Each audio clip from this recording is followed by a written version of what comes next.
ओम शांति। स्वागत है आप सभी का। आज का ये सेशन अपने आप में बहुत ही वैल्यू लिए हुए होता है। और सबसे बड़ी बात ये है कि आज बहुत सारी मान्यताएं जो अब तक आपके मन में बनी हुई थी वो टूटेंगी। बहुत सारे जो अंधविश्वास कहीं ना कहीं मन में घर करे हुए होते हैं वे सब छूटेंगे। बहुत सारी परतों से पर्दा उठेगा। तो जब ऐसा होता है तो कई बार क्या होता है, हमें अंदर से एक विचलन की अवस्था भी पैदा होती है। पर मेरा प्रयास रहेगा आप सबके साथ कि जितनी भी चीजें हों उनके तर्क आपके पास यथार्थ जाए। गीता के ज्ञान के अनुसार परमात्मा हमेशा कहते हैं, क्या कहते हैं कि जो मेरे यथार्थ को पहचानता है वही मुझे पूरा प्राप्त करता है। पहली बात, मैं 2-3 सिद्धांत बोलूंगा, फिर मेडिटेशन करा के फिर आगे चलूंगा। दूसरी बात, परमात्मा एक बहुत गहरी बात कहते हैं। परमात्मा अनुभव करने की चीज है, प्रूव करने की चीज नहीं है। अध्यात्म अनुभूति का सब्जेक्ट है, सिद्ध करने का सब्जेक्ट नहीं। इसलिए it is a matter of experience, not a matter of explanations. हम आपको जो कुछ बता रहे हैं इसमें हमारा कुछ नहीं है। स्वयं वो परमपिता परमात्मा जो कि इस धरती पे आके अपना परिचय दे रहा है, उसकी क्या भावनाएं हैं संसार के प्रति, उसे क्यों आना पड़ा है संसार के प्रति। आपके आज के चैप्टर में मैं इन काफी सारी कनेक्टिविटीज को लेके चलूंगा और आप सबको एक विश्वास दिलाता हूं, यदि आपने बहुत धैर्य से सुना और आज आपके पास जो कुछ पहले आपके मन में है प्लीज उसे साइड रख दीजिए। जब मन फ्री होता है, कहते हैं चाहे आपका माइंड हो या पैरासूट, वो दो ही स्थितियों में काम करता है, जब वो खुला हो, ओपन माइंडेड हो। देखिए, जो आप जानते हैं वो बहुत बेहतर है, लेकिन कुछ नया जानने के लिए पहले बर्तन खाली करना पड़ता है। जैसे एक व्यक्ति एक गुरुजी के पास गया और जाके गुरुजी को एक ही सेंटेंस बोलता है, गुरुजी आज कुछ नया सिखाओ। नया, मैं वैसे बहुत कुछ सीख के आया हूं पर आपके पास कुछ नया है तो सिखाओ। तो गुरुजी क्या काम करते हैं, चाय मंगाते हैं और 2 प्याले मंगाते हैं और क्या करते हैं, पहले प्याले के अंदर चाय डालते हैं, प्याला भर जाता है और फिर वो उसको और भरते जाते हैं। तो धीरे धीरे क्या होता है, चाय उसमें से गिरना शुरू हो जाती है। तो विद्यार्थी जो आया था वो कहता है, गुरुजी कर क्या रहे हो आप, ये तो भर चुका है, आप फिर भी इसमें डाले जा रहे हो। वो कहता है, बस यही मैं आपको समझाना चाहता हूँ कि आप तो पहले से ही भर के आए हो, उससे मैं और क्या भर सकता हूँ। तो यदि आप अपने किसी भी प्रकार से मन को भर के बैठे होंगे, प्री कंसीव माइंडसेट से बैठेंगे, तो नई चीजें ना अंदर जाएंगी ना रियलाइज होंगी। तो अनुभूति के लिए पहले खाली होना पड़ता है। तो आइए थोड़ा सा मेडिटेशन करते हैं, पहले खुद को खाली करते हैं ताकि हम एक नई चीज से खुद को भर सके। नई भावनाओं को जीवन देने के लिए पुरानी भावनाओं को अंदर से खाली करते हैं, थोड़ा सा डिलीट करते हैं। जब मेमोरी थोड़ी डिलीट होगी, मोबाइल थोड़ा खाली होगा, तभी उसके अंदर नई मेमोरीज डाली जा सके। ठीक है, चलो बिल्कुल सीधा बैठेंगे, एकाग्रता के साथ बैठेंगे और सबसे पहली एकाग्रता अपने शरीर की होना चाहिए। अपने शरीर को पूरी तरह एकाग्र कर लें, हलचल में ना आए। थोड़ी देर के लिए अपने शरीर को बिल्कुल एकाग्र करें, ना हाथों में हलचल, ना नैनों में। केवल स्वयं को महसूस करें, अपने आसपास की आवाजों को भी अंदर से जैसे कि भुला दें, ध्यान ना दें, केवल खुद को महसूस करें। खुद की आती जाती श्वासों को महसूस करें। अपना पूरा ध्यान अंदर जाने वाली श्वास और बाहर निकलने वाली श्वास पर केंद्रित कर दूं एंड फील कंप्लीटली रिलैक्स। महसूस करें जैसे पूरी देह मन के विचारों को शांत होते ही शांत हो गई।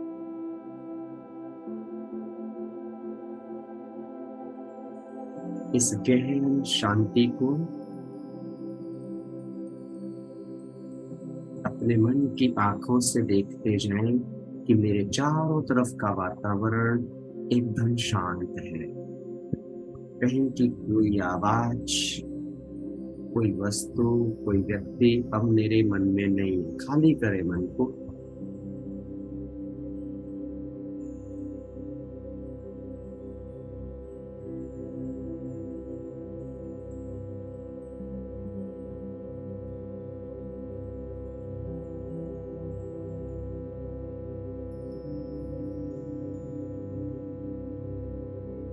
अभी आप सब अपना ध्यान अपने मस्तक की ओर ले जाएं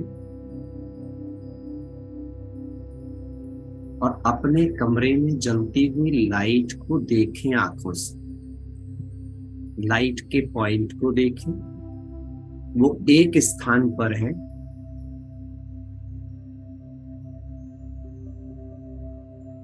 लेकिन आपका पूरा कमरा रोशनी से जगायमान है।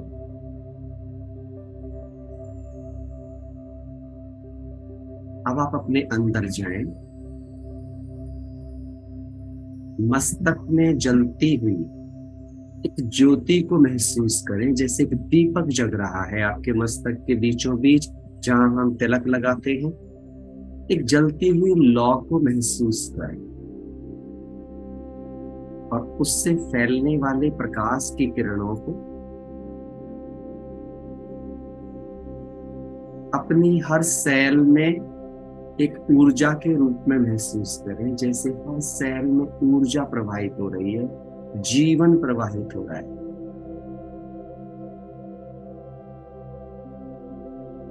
एक विचार दे स्वयं को, जब तक ये दीपक यहां जग रहा है तब तक मेरा हाथ मूव कर रहा है, मेरे कान सुन रहे हैं, इस शरीर में हलचल है। यदि ये दीपक बुझ गया, इसने ये स्थान छोड़ दिया,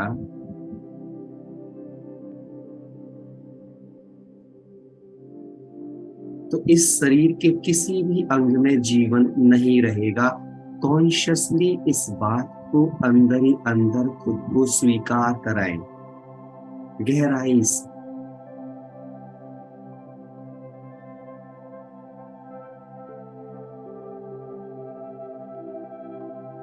और महसूस करें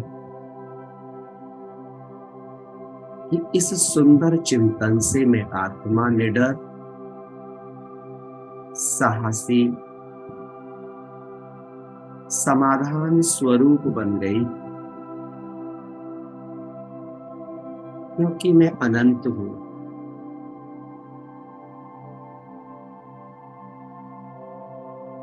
अविनाशी हूं,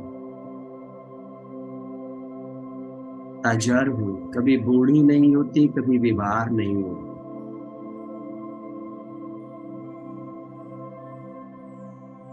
मेरा जो सम्मान है, जो संपत्ति है, उसे ना कोई छीन सकता है, ना लूट सकता है। अंदर अंदर एहसास दिलाए, यही सत्य है। मैं सत्य हूं, इसीलिए सदा हूं।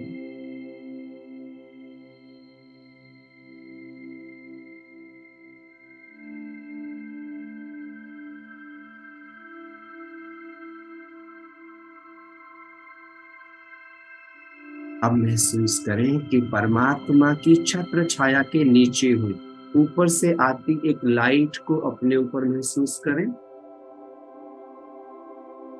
जो कि हमारे प्यारे पिता परमात्मा की शक्तियों की लाइट है।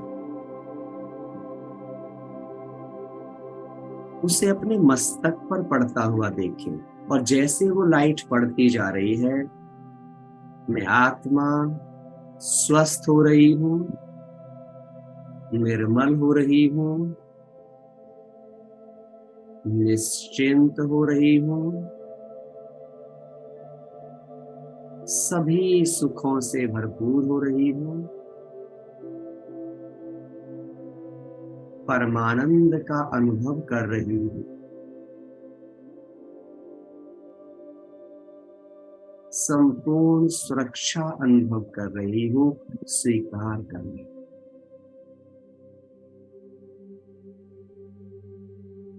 सच्चे दिल पर साहेब राजी, साफ दिल तो मुराद हासिल।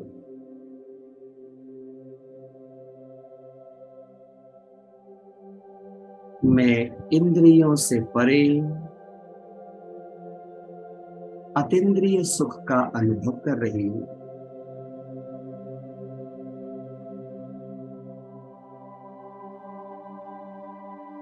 ओम शांति। अब इसी कॉन्शियसनेस में, इसी निश्चितता में, इसी एकाग्रता में हम आज के चक्र में आगे चलेंगे। जैसा हमने कल कर्मास के विषय में समझा, 2 दिन से हम कर्मा के ऊपर बात कर रहे थे। अपने आप से आप एक सवाल पूछिए। एक सवाल से हम शुरुआत करेंगे, और ये सवाल बड़ा ही महत्वपूर्ण है पूरे जीवन के लिए। आप अपने आप से पूछिए कि दिन भर में आपके मन में आने वाले विचार किन सब्जेक्ट्स पर होते हैं अधिकतर। तो आप जब पाएंगे तो 3 सब्जेक्ट आपको मिलेंगे मैक्सिमम टाइम। 3 सब्जेक्ट क्या क्या मिलते हैं? वो समय, टाइम के विषय में आपके विचार चलते हैं। थिंग्स, वस्तुओं के विषय में आपके विचार चलते हैं। एंड पर्सन, व्यक्तियों के विषय में आपके विचार चलते हैं। एम आई राइट और रॉन्ग? अपने सारे दिन की दिनचर्या को लिख लीजिए। ये 3 वो चीजें हैं जिनके कारण से आपके जीवन में कोई भी सुख या कोई भी दुख जुड़ा हुआ है। Time, things and person. आप ऐसे कोई सब्जेक्ट बताइए जो ना टाइम में आते हो, ना थिंग्स में आते हो, और ना पर्सन में आते हो, और आपको दुख देते हो।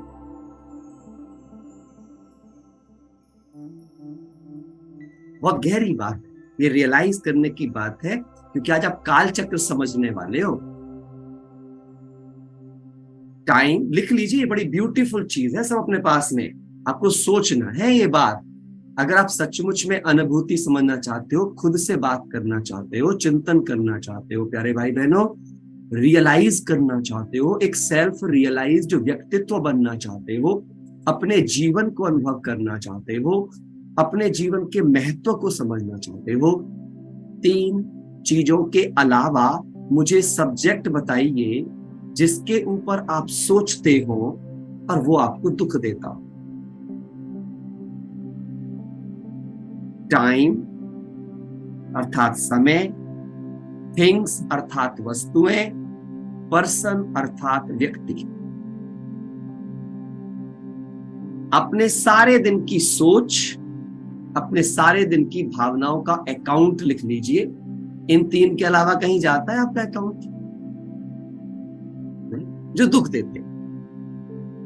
अब इनके अलावा 2 सब्जेक्ट और हैं जिन पर विचार करना चाहिए बट करते नहीं है।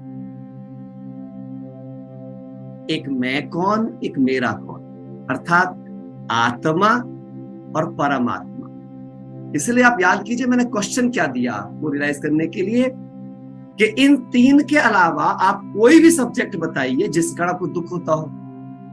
तो आत्मचिंतन से भी आपको जिंदगी में कभी दुख नहीं होगा, आप चेक कर लीजिए। परमात्मा चिंतन से भी आपको दुख नहीं होगा, बल्कि वो दोनों चीजें तो इन 3 चीजों के कारण उत्पन्न होने वाले दुखों को समाप्त करेगी।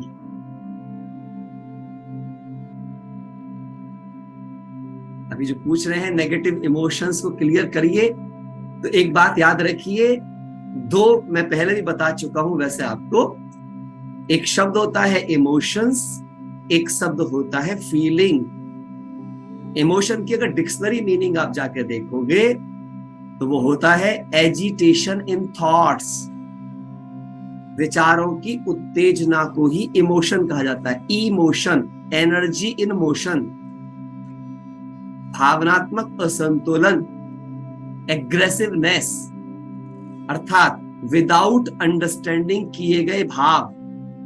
कुछ भी सुना, कुछ भी समझा, पास्ट के आधार पर बस विचार कर लिया और भावुक हो गए।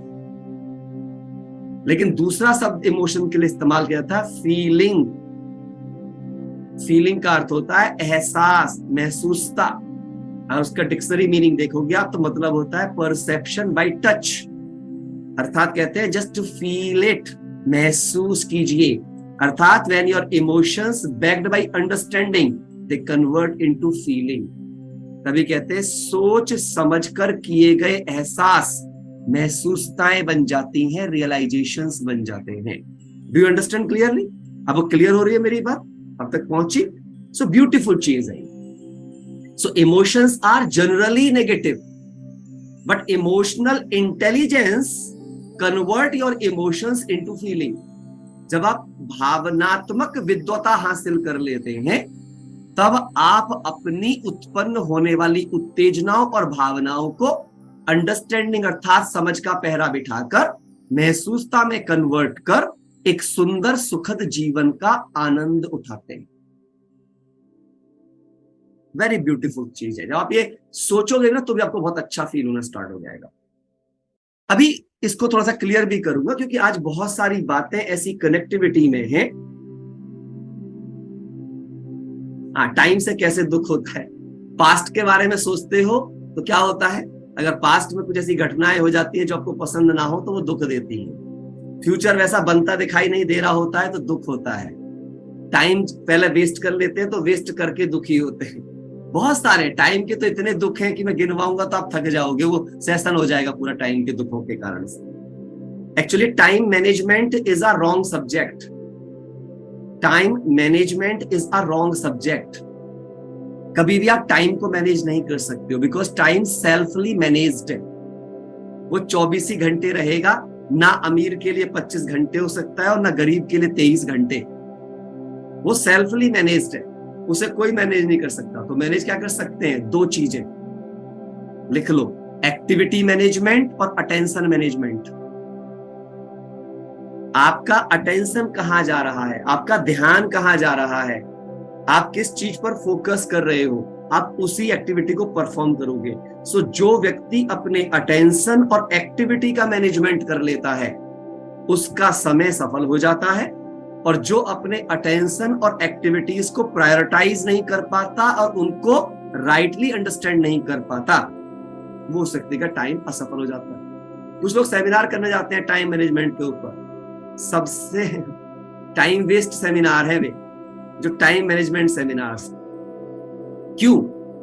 कोई दूसरा मुझे बता रहा है कि मेरे अटेंशंस क्या होने चाहिए, अर्थात मुझे किन चीजों पर ध्यान देना चाहिए। अब अगर मैं आपको कोई भी बात बताऊंगा कि आपको कहां ध्यान देना चाहिए, तो किसके भावना के स्तर पे बताऊंगा मैं? मेरे माइंड के लेवल पर, मेरे इंटेलेक्ट के लेवल पर, मेरे करेज के लेवल पर, मेरे बिहेवियर के लेवल पर, मेरे कैरेक्टर के लेवल पर। लेकिन आपको किसके लेवल पर चाहिए? आपके लेवल पर। अब मैं कैसे डिसाइड कर सकता हूं कि आपका लेवल क्या है? सो मैं कौन होता हूं जो आपको ये बताऊं कि आपको अपना अटेंशन किन बातों पे देना चाहिए और किन एक्टिविटीज को परफॉर्म करना चाहिए? एक्चुअली ये कौन बताएगा? आपका लक्ष्य, आपका एम बताएगा कि आपको किस एक्टिविटी और किस चीज पर आपको ध्यान देना चाहिए। क्योंकि आज हम समय के काल चक्र की बात करने वाले हैं प्यारे भाई बहनों, इसीलिए मैं ये बातें आपसे कर रहा हूं कि समय क्यों और अधिक महत्वपूर्ण हो जाता है। पहले भी मैंने आपको बताया सेशंस में, लाइफ की एकमात्र डेफिनेशन है। अगर आपसे कोई एक शब्द में जीवन की परिभाषा लिखने की बात करें, so life is just nothing but it's time. तभी कहते हैं समय बर्बाद जीवन बर्बाद, समय आबाद जीवन आबाद। अब समय आबाद और बर्बाद किस स्तर पर होगा? जब आप अपने जीवन में अपने लक्ष्य के अनुरूप, ध्यान से सुन लीजिएगा, पूरा स्टेटमेंट बहुत ब्यूटीफाई स्टेटमेंट है ये लाइफ में। जब आप अपने जीवन में अपने लक्ष्य के अनुरूप अपने अटेंशन और एक्टिविटीज को प्रोग्राम्ड कर पाते हैं, प्लान्ड कर पाते हैं, एग्जीक्यूट कर पाते हैं, अर्थात उनको निश्चित कर पाते हैं कि आपको अपना ध्यान किन बातों पे लगाना चाहिए और किन किन कार्यों को आपको पहले प्रायोरिटी पे रखना चाहिए। तो जो अपना अटेंशन और एक्टिविटी को अपने लक्ष्य से अलाइन कर पाता है, उनका जीवन सफल, संतुलित, सुखद हो जाता है। और जो ऐसा करने में असफल हो जाता है, अगर वो राइट टाइम पर राइट अटेंशन और राइट टाइम पर राइट एक्टिविटी नहीं कर पाया, तो जीवन असफल, असंतुलित और असुरक्षित और दुखी हो जाता है। हाँ या ना, ये बात आपको सही लग रही है या गलत लग रही है? ऐसा ही होता है जीवन में, सबके पास ये अनुभव होगा डेफिनेटली। मेरे जीवन का तो यही अनुभव है। नाउ तो अब क्या किया जाए कि हमारी सारी चीजों को हम मैनेज कर पाए, अपने अटेंशंस को, अपनी एक्टिविटीज की प्रायोरिटीज को हम राइटली अंडरस्टैंड भी कर पाए और उनको सही समय पर सही तरह से परफॉर्म कर पाए।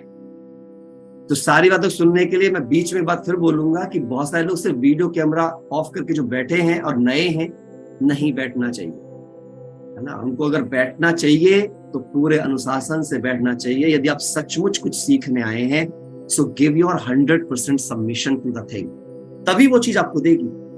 जो लोग 50% सबमिशन से बैठे हैं, वो कभी भी पूरा प्राप्त नहीं कर सकते। तो आज हम समय के चक्र के बारे में, इसलिए मैंने चीजों की बात नहीं करूंगा आज बहुत ज्यादा। आज मैं लोग बात नहीं करूंगा क्योंकि वो काफी समय से कर्म सिद्धांत, उसमें काफी कुछ कवर हुआ है। लेकिन समय वो निधि है जिसे ना बैंक में आप जमा कर सकते हो और ना ही आप उसे कहीं किसी प्रकार से बचा सकते हो, कुछ कर सकते हो। समय को या तो आप इन्वेस्ट करोगे, या आप समय को खर्च करोगे, या आप समय को बर्बाद करोगे। ये तीन ही काम आप समय के साथ करने वाले हो। और इनको बर्बाद करना या आबाद करना सिर्फ इस बात पर डिपेंड करेगा आपका अटेंशन कहाँ है और आपकी एक्टिविटीज क्या है। जिसने अपनी इन दो चीजों को समझ लिया, देखो कोई सोचेगा अटेंशन से क्या मतलब है। अब सोचो अगर मैं बैठे बैठे कहीं पे मेरा ध्यान किसी चीज पे जा रहा है, मैं कर रहा हूँ पढ़ाई, मुझे पढ़ना सब्जेक्ट को है, बट मैं सोच रहा हूँ अरे उसके पास रहता तो, अटेंशन कहाँ जा रहा है? कहीं और। काम क्या चल रहा है? कुछ और। यदि आपका अटेंशन आपकी एक्टिविटी से अलाइन नहीं है, याद रखिएगा, यदि आपका अटेंशन आपकी एक्टिविटीज के साथ नहीं चल रहा है, तो निश्चित रूप से आपका समय बर्बादी की ओर जा रहा है। जब तक आपका अटेंशन आपके कर्म के साथ चलेगा, तब आपका समय रूपी निधि सफल होगी और वो आपके लिए बड़े परिणाम लेके जाएगी। और एक्टिविटी कुछ और चल रही है, ध्यान कहीं और चल रहा है। जैसे एक्सीडेंट किससे होते हैं आप चेक करो, अटेंशन कहीं और, कार ड्राइव कर रहे हैं, फोन पे ध्यान गया, गाड़ी ठुक गई। बहुत सारी चीजें, अटेंशन कहीं और गया, खाना जल गया, अटेंशन कहीं और गया, दूध उफन गया। अटेंशन एंड एक्टिविटी अलाइन नहीं है तो जीवन में दुखों के अंबार हैं। तो कहते हैं अरे मेरा थोड़ा ध्यान चला गया था तो कर्म बिगड़ गया था, और कर्म बिगड़ गया तो जीवन में दुख ही दुख आ गए थे, असफलता का दंश आ गया था, पश्चाताप का दंश आ गया था। ऐसे ही होता है जीवन, ऐसे ही होता है जीवन। अब समय से यह समझना बहुत जरूरी है कि समय कैसे बीतता है। कल भी हमने बात करी थोड़ा, सो वो लीनियर नहीं बीतता, एक लाइन में नहीं चलता समय को रिपीट होना होता है। अब समय साइक्लिक है, तो क्या इस समय के अंदर बंधा आपका जीवन चक्र भी साइक्लिक होगा या नहीं होगा? हम कैसे माने कि समय साइक्लिक है? हम कैसे माने कि समय जहां से शुरू हुआ वहीं पर अंत होगा? हम कैसे माने कि टाइम इटर्नल है, टाइम अविनाशी है? इसके आज काफी सारे तर्कों पे हम बात करेंगे। क्यों हम इन तर्कों की बात कर रहे हैं, है ना? क्यों हम सॉरी क्वेश्चंस बाद में लेंगे जो भी बात कर रहे हैं, अभी हम आगे जाएंगे, है ना, क्योंकि सेशन डिफरेंट मोड में है। सो अभी हम आगे चलते हैं और ये चीज लेकर के चलेंगे आज हम अपना। कई सारी बातों को आज हमें कनेक्ट करना है और अंडरस्टैंड करना है। तो समय के काल चक्र को अगर आप समझ गए तो आप बिलीव करना आपकी पूरी लाइफ का एक बहुत गहरा ट्रांसफॉर्मेशन हो जाएगा। कहते हैं जिसने समय को समझ लिया और समय को संभाल लिया उसका जीवन संभल गया। क्योंकि लाइफ इज टाइम, बार बार मेरा ये कोटेशन याद रखिएगा, life is just nothing, it's time. So आप अपने समय के साथ क्या करने वाले हो, उसी से आपकी कर्म कहानी, उसी से आपकी जीवन कहानी बनने वाली है। नाउ चलिए, तो अब हम आगे बढ़ते हैं। पहले थोड़ा सा चैप्टर को समझ लेते हैं, बाद में फिर हम आज थोड़ा जल्दी जल्दी खत्म करेंगे, है ना। मेरे को थोड़ा सा जल्दी से इस चीज को कवर अप करके कुछ और चीजों पे बात करनी है आपसे। सो ये पूरा जो साइकिल, जो टाइम है, ये साइकिल में क्यों चलता है, तो इसके लिए हम अपने पूरे जीवन के कर्मों को भी आज ऑब्जर्व करते हैं पहले। सो आप सबका स्वागत है इस वर्ल्ड ड्रामा व्हील के अंदर। कैसे ये व्हील चल रहा है, तो सबसे पहले हम शुरू करते हैं स्वास्तिका से। स्वास्तिका को एक शुभ चिन्ह माना जाता है। जब भी घर में कोई शुभ कार्य होता है तो स्वास्तिका बनाते हैं। अगर आप इसको देखोगे तो स्वास्तिका को ये भी एक सर्कल में ही आपके पास चलता है। इसके पहले वाले पोर्शन को आप देखेंगे तो सबसे पहला जो पोर्शन है उसमें जो आपका जो हाथ है, एक तरीके से आप इसे हाथ का रूप दीजिए तो दातापन की स्थिति में है। दूसरे वाले में आगे बढ़ाने की स्थिति में है। तीसरे वाले में फैल करके लेने की स्थिति में है और चौथे में धक्का देने की स्थिति में है। और ये चारों बेसिकली हमारी खुद की कर्म कहानी की स्टेज है। जो सात्विक स्टेज होती है वो दातापन की स्टेज होती है, पहली स्टेज। जो आगे बढ़ाने की स्टेज होती है वो पुण्य की स्टेज होती है ना। तभी कहा गया गीता के अंदर, किसी को साहस बढ़ाना पुण्य का प्रतीक है और तोड़ना उसका पाप का प्रतीक है। तीसरे केस के अंदर मांगना शुरू हो गया है, अर्थात द्वापर की स्टेज आ जाती है। पहली सत्युग की स्टेज है, दूसरी त्रेता की स्टेज है, तीसरी द्वापर की स्टेज है और छीनना और धक्का देना चौथी कलयुग की स्टेज है। लेकिन स्वास्तिका का जो मीनिंग है, सु प्लस अस्ति, जब इसका संधि विच्छेद करते हैं, और इसका मतलब ही है कि आपकी जिंदगी का हर एक मूवमेंट ऑस्पिशियस अर्थात कल्याणकारी है, अच्छा है। इसीलिए गीता में कहा है, जो हुआ अच्छा, जो हो रहा है अच्छा, और जो होने वाला है वो बहुत बहुत अच्छा। लाइफ में राइट और रॉन्ग कुछ नहीं होता है, अच्छा सही और गलत कुछ नहीं होता है, बट नेसेसरी होता है। जैसे किसी मूवी में विलेन मूवी की डिमांड होता है, जैसे राम की कहानी का रावण, कृष्ण की कहानी का कंस, कौरव और पांडवों की कहानी। कोई भी जो कहानी है वो तब तक पूरा नहीं हो सकती जब तक बुराई पर अच्छाई की जीत न दिखाई जाए, दुष्चरित्र के ऊपर चरित्रवान की विजय न दिखाई जाए। इसको समझना बड़ा इंपॉर्टेंट है ना। हर एक चीज में जब आपको अवगुण के अंदर गुण देखने की कला आ जाती है, तभी आप सचमुच में आध्यात्मिक हो जाते हैं उसी पल से। ये सृष्टि का पूरा चक्र है जो कि घूमता ही रहता है, निरंतर है। चाहे ये कॉस्मिक साइकिल है, basically God, soul and matter, ये तीन चीजों को अपने पास रखता है और बस ये तीनों चीजें निरंतर चलती हैं।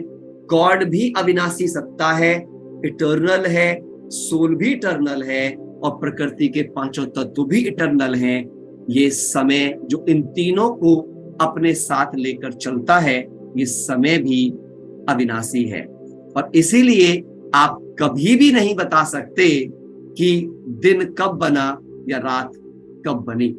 जब भी कोई हमसे ऐसे सवाल पूछता है, आप कैसे कह सकते हो कि ये कब बना, कब से शुरू हुआ, कब खत्म होगा, दुनिया कब शुरू हुई, कब खत्म होगी। एक्चुअली आपको समझना होगा, जो चीजें अविनाशी होती हैं, ना उनका आदि होता है ना उनका अंत होता है, वो रिसाइकल्ड होती है। और इस चीज को समझना, सर कोई हमें बता दीजिए दिन कब शुरू हुआ, रात कब शुरू हुई, हम आपको बता देंगे सृष्टि कब शुरू हुई और कब खत्म हो जाएगी। ब्यूटीफुल चीज है अंडरस्टैंड करने के बाद। Cyclic motion of the universe को आपको समझना होगा कि पूरा पूरा universe, each and every process in the universe, इस पूरे ब्रह्मांड में जो कुछ भी घटित हो रहा है उसके बारे में आप चिंतन कर लीजिए, अध्ययन कर लीजिए, साइंस को देख लीजिए, सब कुछ सर्कल में ही चल रहा है, साइक्लिक है एवरीथिंग। जैसे कि अर्थ का चक्कर लगाना, ग्रहों का चक्कर लगाना, ये सब साइक्लिक मोशन में ही है। पूरी गैलेक्सी को आप ऑब्जर्व कर लीजिए, और क्योंकि इस गैलेक्सी के ग्रह नक्षत्रों के हिसाब से ही मनुष्य के जीवन का ज्योतिष या मनुष्य के जीवन के जीने के परिणाम बहुत कुछ निर्धारित करते हैं, और वो सब कुछ भी साइकिल में है। इसीलिए ह्यूमन की लाइफ भी साइकिल है। वो गर्भ में जाएगा, बच्चा बनेगा, बूढ़ा बनेगा, और उसके बाद में फिर से बच्चा बनेगा, और ये साइकिल ऐसे ही रिपीटेडली चलता रहेगा। बस इसमें एक चीज यूनिक हो जाएगी कि हर रिपीटेशन में आप अपना पहले वाला भूल जाएंगे, इसलिए हर बार ये नई रहेगी। इसकी न्यूनेस किस बात से रहती है? क्योंकि ये हर बार जब एक सर्कल पूरा करते हैं तो हम पहले सर्कल में घटित हुई घटनाओं को भूल जाते हैं। उस टाइम पीरियड में हम जन्म बाय जन्म, हम पहले बता चुके हैं। देखिए आप, आत्मा की जो तीनों शक्तियां हैं ये भी एक चक्र में काम करती हैं। मन संकल्प करने का काम करेगा, बुद्धि उस पर निर्णय लेने का काम करेगी, तब संस्कार बनेगा, बाद में संस्कार मन को विचार देने शुरू कर देगा, फिर बुद्धि निर्णय लेगी, फिर संस्कार बनेंगे, और ये भी एक साइकिल ही है।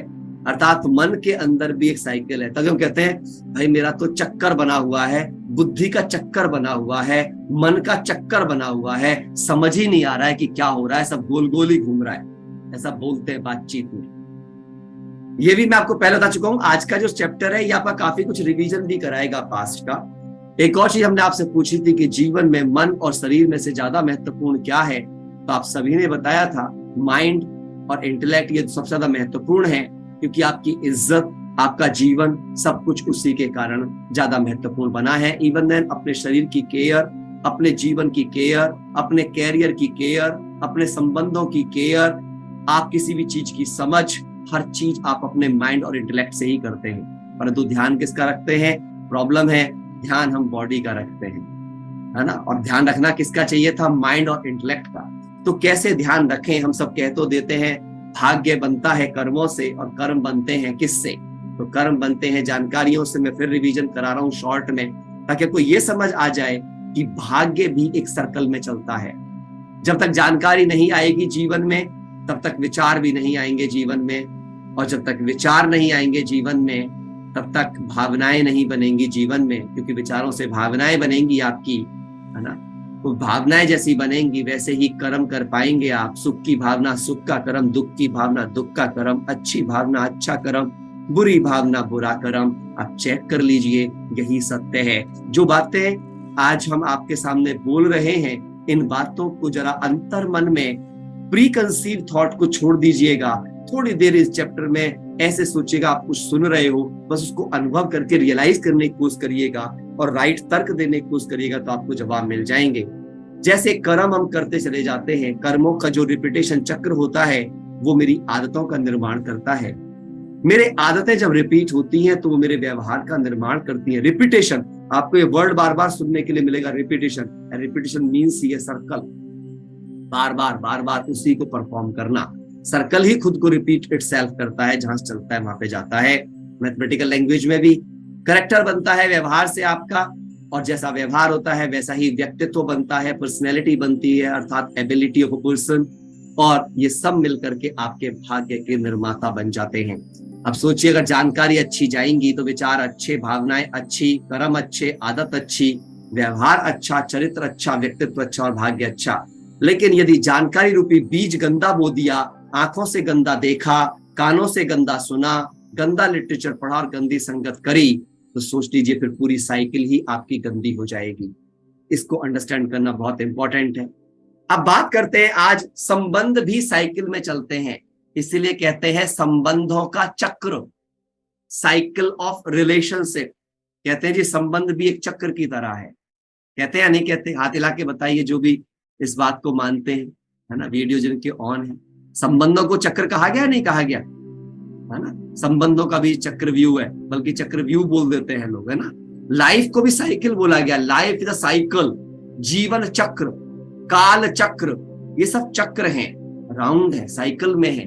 और जब इतने सब चक्र हैं तो सबसे मिलकर के, है ना, समय भी एक चक्र ही तो बनेगा अपने आप में। इसको सबको समझिएगा, क्योंकि ये सब सिमटा हुआ है, एक दूसरे से इंटरकनेक्टेड है। इसको जरूर समझिएगा, आपके संबंध सुधर जाएंगे, गारंटी है मेरी। जीवन का जो भी संबंध सुधारना चाहते हो आप, पहले आपको समझना पड़ेगा हर संबंध का आधार क्या है। ऐसी क्या चीज होती है जिससे संबंध शुरू भी होता है और जिससे कोई संबंध टूट भी सकता है। हर संबंध की स्टार्टिंग और हर संबंध का एंड किस चीज से होता है, कौन बताएगा मुझे? आप में से राइट टाइप कर सकते हैं। हर संबंध की आदि और हर संबंध का, जो पहले सुन चुके हैं वो नहीं। ट्रस्ट, धर्म और यस और अंडरस्टैंडिंग और जरूरत और चेक कर लीजिए ध्यान से अच्छे से, लव। ग्रेट। देखिए अब आज आपको पता चलेगा कि हर संबंध वो एक ही चीज है जिससे शुरू भी हो सकता है और समाप्त भी। उस चीज का नाम है कम्युनिकेशन, बातचीत। जीवन का हर संबंध बातचीत से ही शुरू हुआ है और बातचीत से ही अंत। एम आई राइट और रॉन्ग? हाथ हिला के बता दीजिए। और बातचीत दो प्रकार की होती है, एक होती है वर्बल जो आप मुंह से बोलते हो, एक होती है नॉन वर्बल अर्थात आपकी बॉडी लैंग्वेज, अपनी आंखों से बोली गई भाषा, है ना, इस तरह की जो भाषा हम बात करते हैं। आंखों आंखों में बात हो जाती है लोगों की, कुछ बोले नहीं मुख से लेकिन आंखों आंखों में सब कुछ बोल गए वो, अपने हाथों से बहुत कुछ कह गए वो, है ना, अपनी चाल ढाल से बहुत कुछ कह गए वो। और आज आपको जानकर बड़ी खुशी होगी, साइकोलॉजिकल इस बात को समझा गया कि वर्बल केवल संबंधों में 7% रोल प्ले करता है। आप क्या बोलते हो ये सिर्फ 7% रोल प्ले करता है संबंधों को बनाने में या बिगाड़ने में। ज्यादा रोल प्ले करती है आपकी बॉडी लैंग्वेज। कैसे? आपके घर कोई आया और आपने क्या किया, भले ही बातचीत में कुछ नहीं कहा, दांत दिखाए, बट आपने उनको वो नहीं सम्मान दिया, उनकी उस तरीके से केयर नहीं करी, तो समझ जाएगा भाई इसकी बॉडी लैंग्वेज जो है वो मेरा वो नहीं कर रही है, बंदा चला जाएगा वहां से लेकर के, है ना। या आपने बॉडी लैंग्वेज थोड़ी सी कुछ और बना ली, भले मुख से कुछ बोला नहीं लेकिन बॉडी आप बाहर निकल करके नहीं आए, या आप फोन पर ही बात करते रहे उनके बैठे रहने के बावजूद। ये सारे ऐसे सिग्नल्स हो सकते हैं कि जो संबंध बिगाड़ सकते हैं। अब इन दोनों चीजों को सुधारने के बारे में जब आप बात करोगे तो कम्युनिकेशन का आधार समझना पड़ेगा।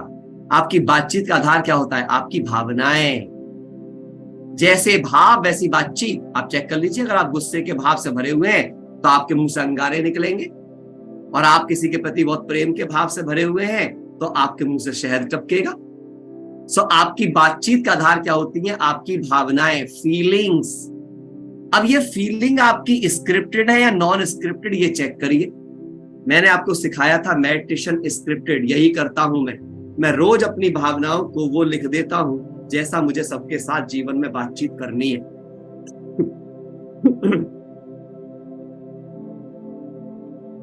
और जब मेरी बातचीतों की स्क्रिप्ट तैयार हो जाती है तो मेरी बातचीत में मिठास ही रहती है सदा, कभी भी कड़वापन आता ही नहीं है, क्योंकि मैं सामने वाले के बिहेवियर में पहले ही वेस्ट में बेस्ट देख लेता हूं। मैं हमेशा देख लेता हूं उसकी अपनी लिमिटेशंस है, मेरी अपनी लिमिटेशंस है। अब हम दोनों कोऑपरेट कैसे कर सकते हैं? मैं कभी किसी से कंपटीशन करता ही नहीं, क्योंकि मैंने सीख लिया है कोऑपरेशन, सहयोग से संसार बनता है। तो सहयोग से बनता है तो इसका मतलब जो किसी कमी है वो मेरी स्ट्रेंथ है, किसी कमी मेरी स्ट्रेंथ, दोनों मिल गए, दोनों ताकतवर। जैसे कछुए खरगोश की दौड़ हुई तो पहली दौड़ में कछुआ जीत गया क्योंकि खरगोश सो गया। दूसरी कहानी में क्या हुआ? दोबारा फिर कहा हम फिर से रेस लगाते हैं, अब क्या खरगोश सोया नहीं, रेस से पहले खरगोश जीत गया। अब तीसरी बार में दोनों ने फैसला किया, बोले अब की बार रेस ऐसी करेंगे कि आधा एरिया ऐसा रखेंगे जो रफ एरिया होगा खरगोश के हिसाब से, और आधा एरिया रखेंगे जो कछुए के हिसाब से होगा, अर्थात पानी का एरिया। बोले ठीक है। अब क्या हुआ? अब जहां तक भाई खरगोश दौड़ सकता था दौड़ के पहुंच गया उस एंड पर। अब बीच में क्या आ गया? पानी, नदी आ गई। अब कछुआ भी धीरे धीरे पहुंच गया नदी किनारे पर। अब खरगोश तो नदी में जा नहीं सकता था, कछुआ चला जाता तो जीत फिर से कछुए की तय हो जाती। अगर खरगोश जा नहीं पाता तो उसने कहा चलो आज मिलकर जीतते हैं। और कछुए ने क्या किया? कछुए ने अपनी पीठ पर खरगोश को बिठाया और उस यात्रा को पार कराया। उसने कहा अब आगे तुम मेरी पीठ पर बैठ जाओ। फिर खरगोश ने कछुए को पीठ पर बिठाया और दोनों ने मिलकर के रेस जीत ली। इसे कहते हैं सहयोग से सर्वोदय, यानी कि कंपटीशन करना कोई जरूरी नहीं है, एक की वीकनेस का फायदा उठाना ये मनुष्यता की पहचान है, लेकिन एक की वीकनेस को पूरा करके सपोर्टिव बन जाना यही सच्चे रिश्ते की पहचान है। इसको अंडरस्टैंड करना बहुत इंपॉर्टेंट है। ये होती है भावना, ये होती है स्क्रिप्ट। सो फीलिंग 5 प्रकार की होती है एक इंसान के अंदर, ये पूरी साइकिल है। कौन कौन सी फीलिंग होती है? पहली फीलिंग होती है शुभ भावनाओं की फीलिंग, फीलिंग ऑफ बेनोवलेंस, अर्थात हर किसी के प्रति शुभ भाव रखना, सब मेरे हैं, सब अपने हैं, सब परमात्मा के बच्चे हैं। जब ये फीलिंग रखोगे तो किसी के प्रति भी कटुता का भाव नहीं आएगा। दूसरा, लव एंड कॉपरेशन की भावना, प्रेम और सहयोग की भावना, जो दोगे बदले में वही मिलेगा, जो बोगे वही काटोगे, कर्म सिद्धांत के अनुसार। तीसरा, जील एंड एंथुजियाज्म की भावना, अर्थात उमंग उत्साह की भावना। कहते हैं जो व्यक्ति उमंग उत्साह में रहता है वो धूल को भी धन बना देता है, उसके लिए मिट्टी भी सोना हो जाती है। उमंग उत्साह, निराश व्यक्ति जीवन में कुछ नहीं कर सकता, लेकिन उमंग उत्साह सब कुछ कर सकता है। ये बड़ी इंपॉर्टेंट बात है। फीलिंग ऑफ बिलोंगिंग्स, प्रॉब्लम यहां पर ही है। आज इंसान अपनी संपत्ति जो उसकी है, यानी कि जो उसका इंटेलिजेंस और विजडम है वो उसकी संपत्ति है, जो उसका टैलेंट और स्किल है वो उसकी संपत्ति है, जो उसका वैल्यू सिस्टम है वो उसकी संपत्ति है, जिसे कोई चोर चुरा नहीं सकता, कोई उसे आग लगा नहीं सकता, कोई छीन नहीं सकता, और जिसके बल से वो बाहर की संपत्ति क्रिएट करता है। परंतु दुविधा क्या हो चुकी है, अध्यात्म की समझ ना होने से, आत्मा की कॉन्शियसनेस ना होने से, शरीर की कॉन्शियसनेस ना होने से उसने अपनी कमाई हुई संपत्ति को तो अपनी संपत्ति माना, पर जिस टैलेंट की वजह से, जिन गुणों रूपे खजाने की वजह से उसने उस संपत्ति को कमाया, उसकी वैल्यू नहीं की। हे मानव, आज अपने आप से एक सवाल पूछो।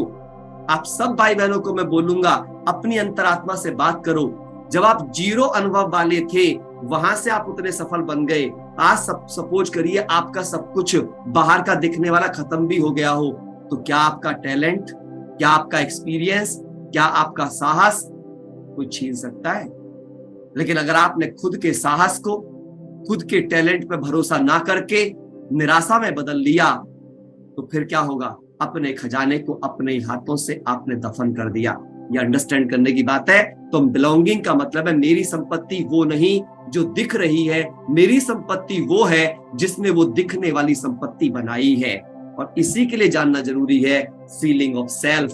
जब मैं सेल्फ को शरीर समझूंगा तो मैं दुखी रहूंगा, और जब मैं आत्मा समझूंगा तो सुखी रहूंगा। ये है। अब आप सोच लीजिए, जो भी इंसान आप में से रिश्तों को इस गरिमा से जिएगा, उसके रिश्तों का जो चक्र है वो सदा सुंदर रहेगा, नहीं रहेगा? जिनको लगता है हाँ, वे हाथ हिला दो, जिनको लगता है ना, वो भी अपना ओपिनियन लिखकर बता सकते हैं। इज इट राइट और रॉन्ग? ऐसे जिंदगी आसान हो जाएगी या नहीं हो जाएगी?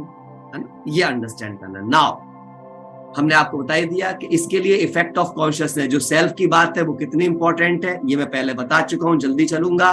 स्टेट ऑफ कॉन्शियस, मैं कौन हूं, इस पर बहुत कुछ निर्भर करता है प्यारे भाई बहनों, कि मैं क्या करूंगा।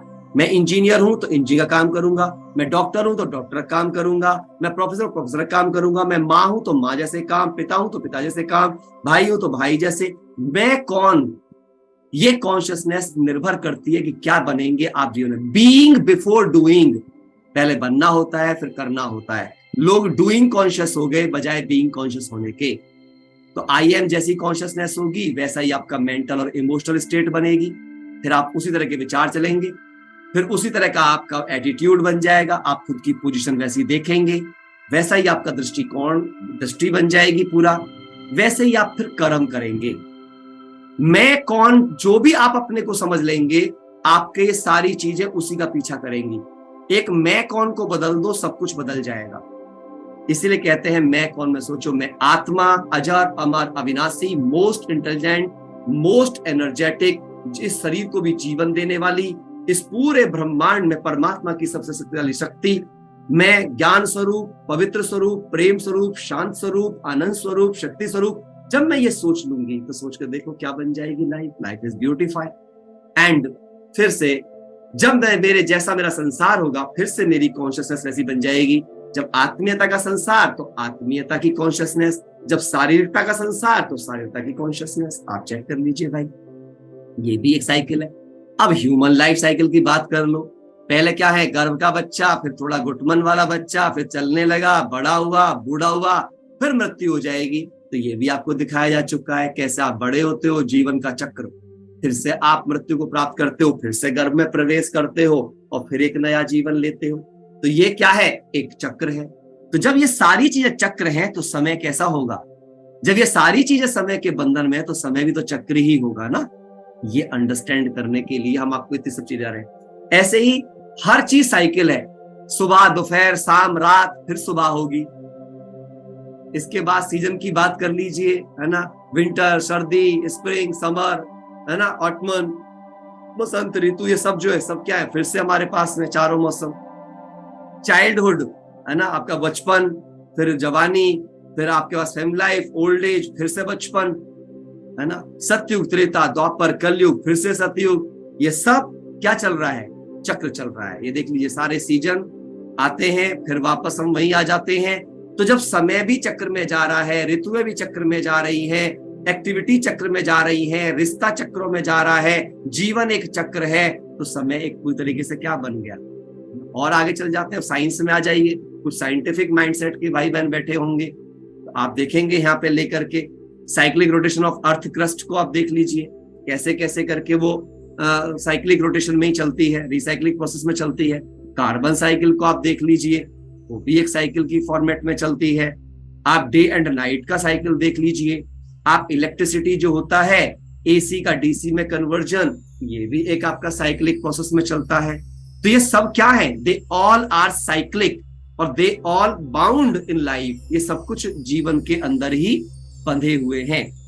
इसके बाद आप वाटर साइकिल को देख लीजिए, कैसे वो भाप बनती है, बरसात होती है, ऑपरेशन होता है, कलेक्शन होता है पानी का, ये सब एक साइक्लिक मोशन में ही चलता है आपका पानी जल जो है।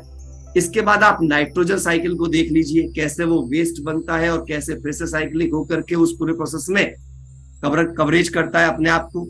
ह्यूमन एक्टिविटीज क्या है और नेचुरल एक्टिविटीज क्या है, ये पूरा साइकिल है। सो ये चीजें सिर्फ आपको मैं इस उद्देश्य से नहीं दिखाना है, इनकी डेप्थ में हम इसलिए नहीं जाएंगे क्योंकि कुछ भाई बहनों को इन चीजों से कोई लेना देना नहीं है, लेकिन हर तरह के भाई बहन क्योंकि यहाँ पर बैठे हुए हैं, आप अपने आप को समझा पाए मेरे प्यारे भाई बहनों। जब तक आपका दिल और दिमाग ये स्वीकार नहीं करेगा कि ये तथ्य कितने राइट हैं, ये ज्ञान कितना राइट है, तो इसके सिद्धांतों को अपनाकर आप अपने जीवन के साथ कभी भी परिवर्तन वाला काम नहीं कर पाएंगे। तो ये सब चीज साइक्लिक मोशन में ही है, अंडरस्टैंड वेरी केयरफुली। ऐसे ही पत्थरों का बनना, आप सोचिए संसार किससे, अगर घर आपके किससे बने, पत्थरों से, रोड़े किससे बनी है, पत्थरों से, लेकिन वो भी साइक्लिक मोशन से पत्थर बनते हैं, है ना। चाहे आपके मेटामॉर्फिक रॉक्स हो, चाहे मैग्मा हो, है ना, चाहे इग्नाइज यानी कि ज्वलनशील पत्थर हो, चाहे फिर से वो वेदरिंग होकर के कंसोलिडेट होते हो, ये सब के सब प्रोसेस ये भी रिसाइकल्ड प्रोसेस में ही बनते और टूटते रहते हैं आपस में, है ना। इसके बाद फर्स्ट लॉ ऑफ थर्मोडायनामिक्स क्या कहता है, आप उसमें भी वापस आ जाइए। वो भी क्या कह रहा है आपसे, energy can neither be created nor be destroy and the amount of energy in the universe is constant. Constant, वो स्थिर रहती है, बस वो स्वरूप बदल सकती है, क्रिएट और डिस्ट्रॉय नहीं हो सकती है। तो वो भी साइक्लिक मोशन में है, यानी कि कन्वर्जन ऑफ एनर्जी में before energy and after energy, ये हमारे पास फर्स्ट ऑफ थर्मोडायनामिक्स है अगर हम इसकी बात करेंगे तो। अब बात करते हैं डार्विन थ्योरी की, क्योंकि ये भी बड़ा इंपॉर्टेंट काल चक्र का एक सिस्टम है।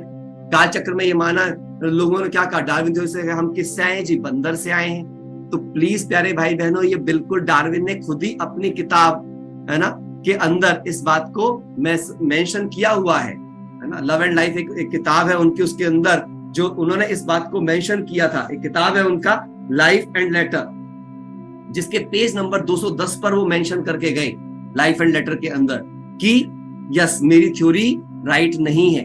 210 number page number life and later में उन्होंने मेंशन किया इस बात को। So do you think human evolve from apps? क्यों नहीं है, इसके एविडेंसेस पर विचार किया गया। क्या विचार किया गया प्यारे भाई बहनों, ह्यूमन के जो जीन्स हैं, है ना, वो 98% डिफरेंट है फ्रॉम एप्स, जो हम जिसको हम मान रहे हैं लेकर, उनसे 98% डिफरेंट है कि हम वहां से इवॉल्व हुए हैं। नहीं, human gene evolve from ape, no ape should have been found on the earth. तो कोई एप बचना ही नहीं चाहिए था, सबके सब बदल जाने चाहिए थे इंसान के रूप में, बट ऐसा तो हो नहीं रहा है। इसके अलावा कोई भी आज तक साइंटिफिक एविडेंसेस प्राप्त नहीं हुए हैं जीन्स के बारे में जो इस थ्योरी को प्रूव कर सके। कोई साइंटिफिक एविडेंसेस नहीं है कि इस कन्वर्जन की कोई भी आज तक दे पाया हो। कोई मैथमेटिकल थ्योरी भी नहीं आई है आज तक इस सब्जेक्ट के ऊपर कि कोई मैथमेटिकली इस बात को प्रूव कर सके कि कितने समय में कौन सा जीन किस में कन्वर्ट हो रहा है। Not possible. इसके बाद अगर डार्विन की आप बात करोगे, उन्होंने अपनी लास्ट किताब के अंदर जो मैंने बताया, लाइफ एंड लेटर्स के अंदर इस बात को बताया है कि ये अगर ऐसा नहीं है, मतलब मैं खुद ही इस बात को प्रूव नहीं कर पाया। So human did not evolve from the app और मंकीज। हम इंसान ही थे और इंसान ही बनेंगे। ये आप सबके लिए बहुत बड़ी खुशखबरी है। हम जानवर थे ना कभी जानवर बनेंगे, है ना। इसको लेकर के बहुत सारे लोग बड़े ही सेंसिटिव हो जाते हैं, लेकिन हमेशा अपने आप से एक सवाल पूछिएगा कि अगर सेब से सेब ही पैदा होता है, केले से केला ही पैदा होता है, तो इस प्रकार से बीज भी, मतलब हमारे पास पेड़ पौधे भी लिविंग है और ऐसे इंसान भी। तो ऐसे ही इंसान से इंसान ही बनेगा, गाय गाय ही बनेगी, शेर शेर ही बनेगा। ये इस चीज को थोड़ा समझना पड़ेगा, क्योंकि परमात्मा न्यायकारी है, अन्यायकारी नहीं है। और इसके लाखों करोड़ों एविडेंसेस हैं। चाहे कोई पास्ट लाइफ रिग्रेशन करता हो, उसके अंदर भी हर किसी ने बताया कि वो पहले इंसान ही था। चाहे आप आज के वंडर बॉयज को देखिए, चाहे गूगल बॉय हो, वंडर बॉय हो, अच्छे गायक हो, वो भी इस बात को प्रमाणित करते हैं कि उन्होंने इस जन्म में वो कला इतनी नहीं सीखी है, बट वो पीछे से सीख करके आ रहे हैं। सो कोई को भी अगर आप देखोगे तो ऐसा कोई एविडेंस नहीं है कि कोई कहे कि मैं सांप था या मैं बिच्छू था या मैं गाय था और अब मैं इंसान बन गया हूं। एक्चुअली कंफ्यूजन कहां पर हुआ, वो शब्द था 1,84,, लेकिन उस शब्द को कह दिया गया 1,84,। लख माने होता है लखाना, देखना। अपने 84 जन्मों को देखो। वो अभी आपका नेक्स्ट चैप्टर आने वाला है, वो कहानी आपको बताई जाएगी। लेकिन उससे पहले आपको काल चक्र को समझना पड़ेगा। जो मैंने आपको बताया, what is life? Life is just nothing, it's time. और टाइम इज पावरफुल। समय में शक्ति कहते हैं, समय शक्तिशाली है ना। और सबसे बड़ी बात है, यदि हम समय के अनुसार खुद को नहीं बदलेंगे तो एक दिन समय मजबूर कर देगा हमें बदलने के लिए, और वो बहुत पेनफुल होगा। याद रखिएगा इस बात को। आज जाग जाइए, हम सब आपको जगाने आए हैं। समय से पूर्व जागकर अपनी अंतरात्मा से कनेक्ट होकर खुद को बदलने के लिए हमें मेहनत करनी है। आगे हम बढ़ते हैं। मैं कुछ और चीजों की तरफ आपको लेके जाऊंगा, जिससे कि आपको पता चल जाएगा ये पूरा का पूरा जो यूनिवर्स है, ये लाखों करोड़ों वर्षों का नहीं है प्यारे भाई बहनों। ये केवल 5,000 वर्षों का है, केवल 5,000 वर्षों का। लेकिन ये अनंत बार रिपीट हो चुका है। इसी कंफ्यूजन में इसको लाखों वर्षों का कह दिया गया।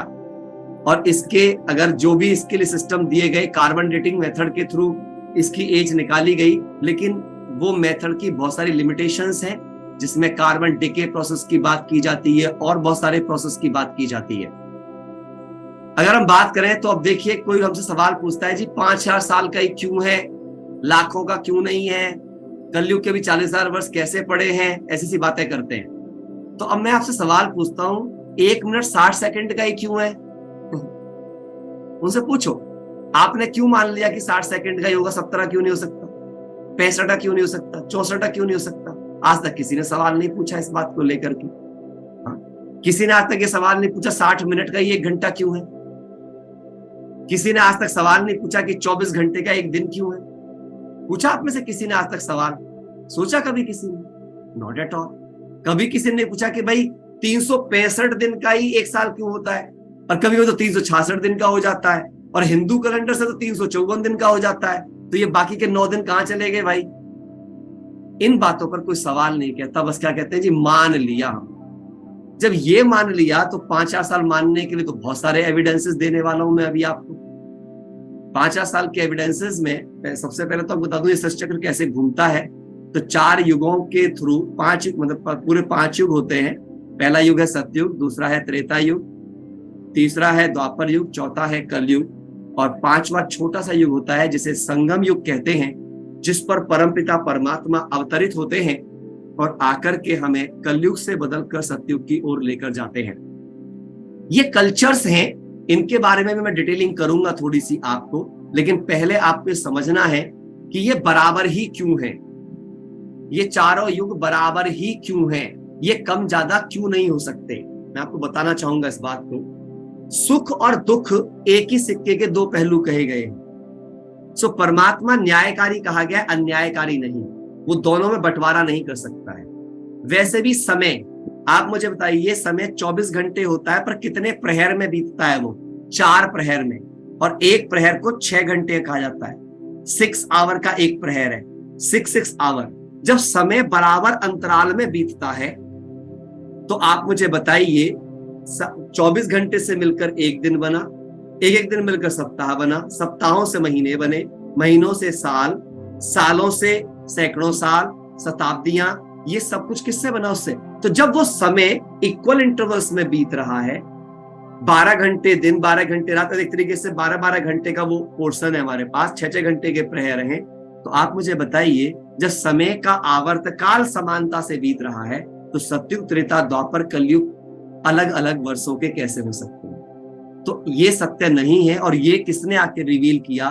स्वयं परमात्मा ने आके रिवील किया, किसी इंसान ने नहीं। और इसके हजारों लाखों आपको एविडेंसेस भी मिलेंगे, पर ये अनुभव से समझे जाएंगे, एक्सप्लेनेशन से नहीं। और उसी को मैं अब आपके सामने डिटेल से लाने वाला हूं, जो आप थोड़ा और गहराई से अंडरस्टैंड करेंगे। नाउ आगे बढ़ते हैं थोड़ा सा हम चीजें करने के लिए। देखिए, साइंटिफिक एविडेंसेस को आप देख लीजिए। पहले कुछ साइंटिफिक एविडेंसेस हैं जो प्रूव करते हैं कि ये सृष्टि 5000 वर्षों की ही है, साइंस के अनुसार भी। कैसे? आप देखिए, जो लाइफ साइकिल है ना अर्थ का, life cycle of earth magnetic field, जो मैग्नेटिक फील्ड लाइंस है, वो भी 5000 वर्ष है। ये मैं नहीं कह रहा हूं, full life of earth magnetic field जब काउंट किया साइंटिस्टों ने, तो उन्होंने पाया कि 5000 साल ही अर्थ का मैग्नेटिक फील्ड है। अब अर्थ पे तो जीवन है, चाहे सतयुग आएगा, त्रेता आएगा, द्वापर आएगा, कलयुग आएगा, किस पे आएगा भाई? इस अर्थ पे ही आएगा ना, कहीं और तो नहीं आएगा ना। इसके बाद इसके बाद अगर हम और आगे बढ़ जाते हैं, थोड़ा सा चीजों को आगे लेके जाते हैं, तो यूरेनियम कन्वर्जन के बारे में हम बात करते हैं, जो एनर्जी का बिगेस्ट सोर्स माना जाता है। तो यहाँ पे आप देखेंगे, सो लेड टू यूरेनियम का जो कन्वर्जन है, ये भी साइंस ने प्रूव किया है। इसकी आयु भी 5000 वर्ष पाई गई है ना। लेड टू यूरेनियम कन्वर्जन को, है ना, अंतिम एलिमेंट्स के रूप में इनको माना गया, इनके कन्वर्जन रेशियो को माना गया कि 5000 साल लगता है। जो यूनिवर्सल फ्लड आया है ना, जिसको माना जाता है, जो काउंटिंग किया गया ज्योग्राफिकल एविडेंसेस के आधार पर, वो 5000 साल ही माना गया है, जिसमें सब कुछ माना गया कि पानी के अंदर चला गया करके, यूनिवर्सल फ्लड जो माना गया है ना। इसके बाद में और आप बात करते हैं, जो जियोलॉजिकल एज मानी जाती है अर्थ पर फॉसिल्स की, है ना, the age of the earth only thousands of years, ये कुछ हजारों सालों में मान जाती है पर फॉसिल रेडियो एक्टिविटी के आधार पर। जब फॉसिल्स के जो भी एविडेंसेस मिलते हैं, जब उनकी आयु निकाली गई है तो कुछ हजार वर्षों में आई है। तो आप इन सब सिद्धांतों को देखते हुए भी कैसे सोच सकते हैं कि चीजें लाखों वर्षों की हैं? केवल साइकिल, इसकी निरंतरता के कारण से ये कंफ्यूजन फैला कि हमने एक एक युग को लाखों वर्ष समझ लिया। अरे जब हमें 50 वर्ष पहले की बात याद नहीं रहती है, 100 वर्ष पहले की बात याद नहीं रहती है, तो हम किन एविडेंसेस के बेस पर इस बात को मान के चलते हैं कि ये चीजें लाखों वर्षों की हैं? महाभारत काल को भी 5000 वर्ष दिखाया गया है, और कहा ही जाता है कि महाभारत का तो संदेश जो गीता में दिया गया, वो क्या दिया गया संदेश भी, कि मैं अनेक धर्मों का विनाश कर एक सत्य धर्म की स्थापना करता हूं। तो मेरे प्यारे भाई बहनों, अनेक धर्म कहां पर हैं? क्या द्वापर में अनेक धर्म थे? नहीं, सारे धर्म कब आकर के हुए हैं? कलयुग के अंत में, जब कलयुग के आज हैं अनेक धर्म। आज धर्म भ्रष्टता है, आज कर्म भ्रष्टता है। जो यदा यदा ये धर्मस्य की बात कही गई है, वो कब की बात कही गई है? धर्म गिलानी कब हो रही है? क्या आज से 100 वर्ष पहले धर्म गिलानी ज्यादा थी या आज ज्यादा है? 200 साल पहले ज्यादा थी या आज ज्यादा है? 1000 साल पहले ज्यादा थी या आज ज्यादा है? अपने आप से पूछ के तो देखिए इस बात को लेकर के। सो ये अंडरस्टैंड करने की बात है। उसका काल भी 5000 वर्ष कहा गया है। ये जो डायग्राम है, ये बड़ा गहराई से समझने का डायग्राम है। इस डायग्राम ने मुझे मेरे जीवन में बहुत सारे कॉन्सेप्ट्स क्लियर कर दिए थे। सबसे बड़ी बात क्या है, आप सभी धर्मों की आयु को अंडरस्टैंड करिए कि वे कब निकले। ये पूरी सृष्टि 5000 वर्षों में है, इसका अंडरस्टैंड करना शुरू करिए आप। किससे? सबसे पहले मुस्लिम धर्म की स्थापना का काल देखिए आप। मुस्लिम धर्म जब स्थापित हुआ, किसने किया? मोहम्मद साहब ने किया, आज से 1400 वर्ष पहले। क्राइस्ट आए आज से 2000 वर्ष पहले, उन्होंने क्रिश्चियन धर्म स्थापित किया। इन सब की हिस्ट्री अवेलेबल है। ये कोई ऐसी चीज नहीं है कि जिसके एविडेंसेस नहीं मिलेंगे आपको, सभी एविडेंसेस अवेलेबल हैं इनके। बुद्ध आए, उन्होंने 2250 वर्ष पहले बुद्ध धर्म की स्थापना की। उसके बाद है ना, क्या कौन आए? इब्राहिम आए सबसे पहले। और धर्मों में अगर सबसे पहले पे जाओगे तो सबसे पहले इब्राहिम आए थे, जिन्होंने 2500 वर्ष पहले इस्लाम धर्म की स्थापना की थी। इस्लाम का ही बदला हुआ रूप मुसलमान धर्म में मोहम्मद साहब ने उसको वो किया। तो ये धर्मों की थी। लेकिन जिनको हम बोलते हैं हिंदू, बेसिकली हिंदू तो हमें हिंदुस्तान में रहने के कारण कहा गया।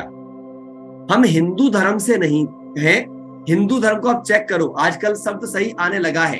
अब हमारे हिंदू संस्कृति के लोग ही खुद कहने लगे हम सनातन धर्म के हैं। किसके हैं हम? सनातनी हैं हम। हिंदू माना सनातनी। सनातनी भी अब आधा शब्द है। वास्तविकता में देखा जाए तो हम हैं क्या?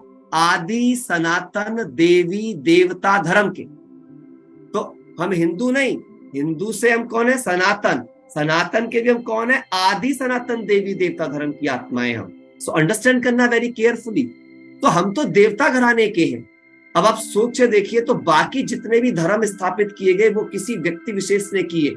उसने एक पर्टिकुलर काइंड की शिक्षा दी, एक सब्जेक्ट की शिक्षा दी, और एक अलग कम्युनिटी तैयार हो गई जिसे एक नाम दे दिया गया, कोई धर्म स्थापित बता दिया गया। लेकिन परमपिता परमात्मा धरती पर आए और उन्होंने आकर के हमें सत्य धर्म के ज्ञान दिया। सच्ची सबसे शास्त्रों की शिरोमणि कौन है? श्रीमद् भागवत गीता, जिसमें आकर जिसके माध्यम से परमात्मा ने आज से 5,000 वर्ष पहले जो ज्ञान दिया था वही ज्ञान इस समय दिया जा रहा है प्रजापिता ब्रह्मा के द्वारा। कहते हैं ब्रह्मा के द्वारा सृष्टि की स्थापना हुई। तो जब परमात्मा आते हैं, इसी युग को कहा जाता है संगम युग। संगम अर्थात कलयुग का अंत, सतयुग की आदि। और इसलिए कहते हैं परमात्मा कब आते हैं? कल्पांत में आते हैं। युगे युगे नहीं आते हैं, कल्प के संगम युगे आते हैं। अर्थात जब सत्य कलयुग को बदलना है, अर्थात अनेक धर्मों का विनाश होना है और एक सत्य धर्म की स्थापना होनी है, उस पर्टिकुलर काल में परमात्मा का अवतरण होता है, तभी उसको आने की आवश्यकता होती है। और जब वो आ जाता है तो वो स्थापित करता है सतयुग। तो यहाँ पे 1250 वर्ष का ही सतयुग होता है, 1250 वर्ष का ही त्रेता, 1250 वर्ष का ही द्वापर और 1250 वर्ष का ही कलयुग। परंतु इन दोनों के बीच का एक लीप युग होता है, संगम युग। कुछ काल का होता है, लगभग में उसे कोई 100 साल, 125 साल, 150 साल कुछ ऐसे बोलते हैं। उस समय काल के अंदर परमात्मा आते हैं और हमें हमारे कर्मों के बीच विषय में एजुकेट करते हैं। और क्या एजुकेट करते हैं? कि तुम बच्चे क्या थे, क्या बन गए हो, और मैं तुम्हें फिर से वह बनाने आया हूं। और तभी कहानी बनी है, मानुष को देवता किए करत ना लागी वार। मनुष्य को देवता बनाने में परमात्मा को 1 सेकंड की भी देरी लगती। तो मनुष्य कब बने हैं? कलयुग के अंत में। हम मनुष्य हैं, हमें मनुष्यता है, हमें संघर्ष, दुख, विकार ये सब भरे हुए हैं। और परमात्मा आकर इस मनुष्य में ही, देवताओं के चेहरे देखिए वो मनुष्यों जैसे दिखाए हैं, है ना। और जब मनुष्य के अंदर की मनुष्यता हटाकर उसमें देवत्व ला दिया जाता है, अर्थात दातापन के संस्कार भर दिए जाते हैं, तो वही मनुष्य बदलकर बन जाता है देवी और देवता, नर से नारायण, नारी से लक्ष्मी। सो इटर्नल ड्रामा है और ये इसी प्रकार से रिपीट करता चला जाता है। तो ये समय का जो पूरा का पूरा जो काल चक्र है, ये इस फॉर्मेट में जाता है। और अब आप सबके लिए खुशखबरी की बात यह है कि वो परमपिता परमात्मा जिसे स्वयंभू कहते हैं, जिसे सोमनाथ कहते हैं, आप देखिएगा केवल एक शिव पिता के नाम के आगे ही सोमनाथ, अमरनाथ, बद्रीनाथ, केदारनाथ, जितने नाथ शब्द हैं वो केवल किसके नाम के पीछे लगे हैं? वो किसी भी देवी देवता के नाम के पीछे नहीं मिलेंगे आपको, केवल एक शिव के पीछे मिलेंगे। 12 ज्योतिर्लिंगम पूरे भारतवर्ष में आपको मिलेंगे। दुनिया का कोई मंदिर आपको शिवलिंग के बिना पूरा हुआ नहीं मिलेगा। लेकिन जब उस शिव की बात आती है तो शंकर से हम कंफ्यूज हो जाते हैं कि कहीं शिव और शंकर एक ही तो नहीं है। लेकिन आज आपको यह भी क्लियर कर दूं कि शिव और शंकर एक नहीं है। शंकर उनके पुत्र हैं, इसीलिए भगवान को अंग्रेजी में गॉड कहते हैं। Generator, operator, destructor. ब्रह्मा द्वारा स्थापना, विष्णु द्वारा पालना, शंकर द्वारा विनाश का कर्तव्य शिव पिता कराते हैं। और इसीलिए शिवलिंग पर आपने देखा होगा क्या बना होता है?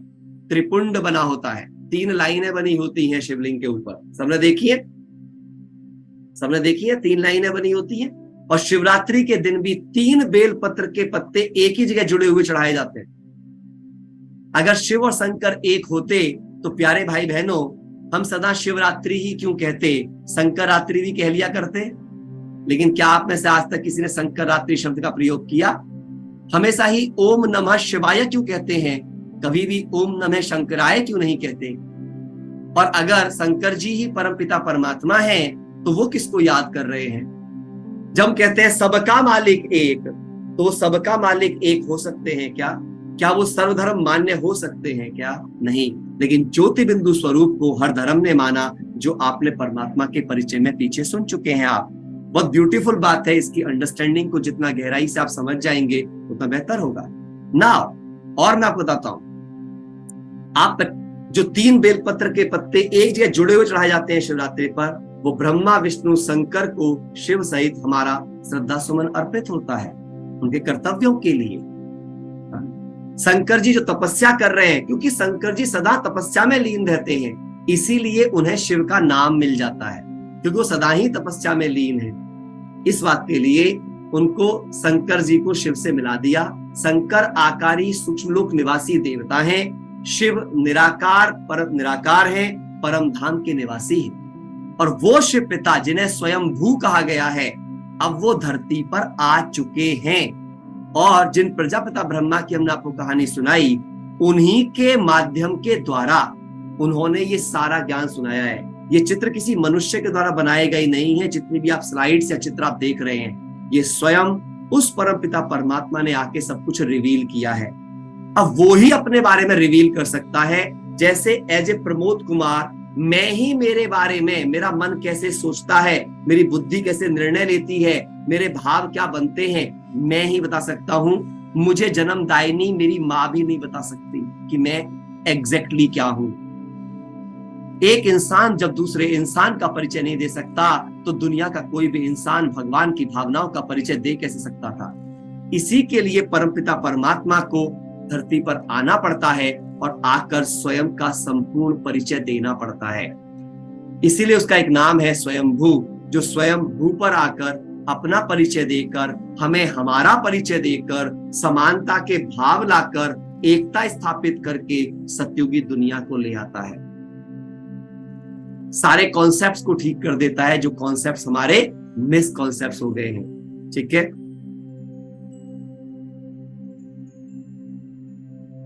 अभी किसी के मन में, मैं आज यहां पर ही समाप्त करेंगे। अगर कुछ भी सवाल आए हैं तो मैं कहूंगा, जो भी टीम में है, अगले 5-7 मिनट में क्वेश्चन हमसे पूछ सकते हैं। ओम शांति भाई जी। ओम शांति जी।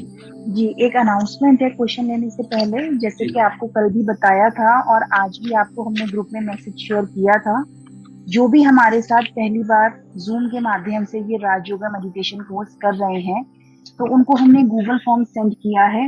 आप उसमें अपनी डिटेल्स हमें सेंड कर सकते हैं।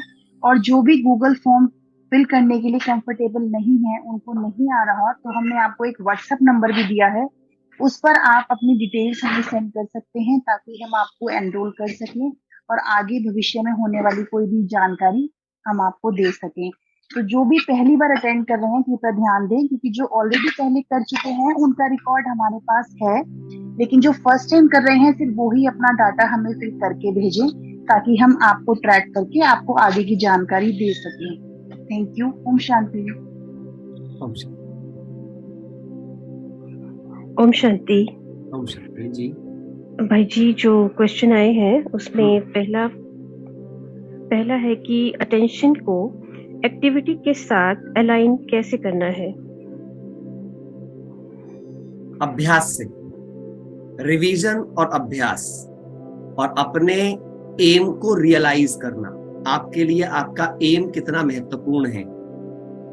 मैं आपको एग्जांपल से, बहुत सिंपल एग्जांपल से बता देता हूं। जब आप कोई भी, जब जैसे कोई बच्चा पढ़ाई कर रहा होता है, पूरे साल पढ़ाई करता है, तो उसके पढ़ाई की इंटेंसिटी और अटेंशन चेक कीजिए, जनरल होता है।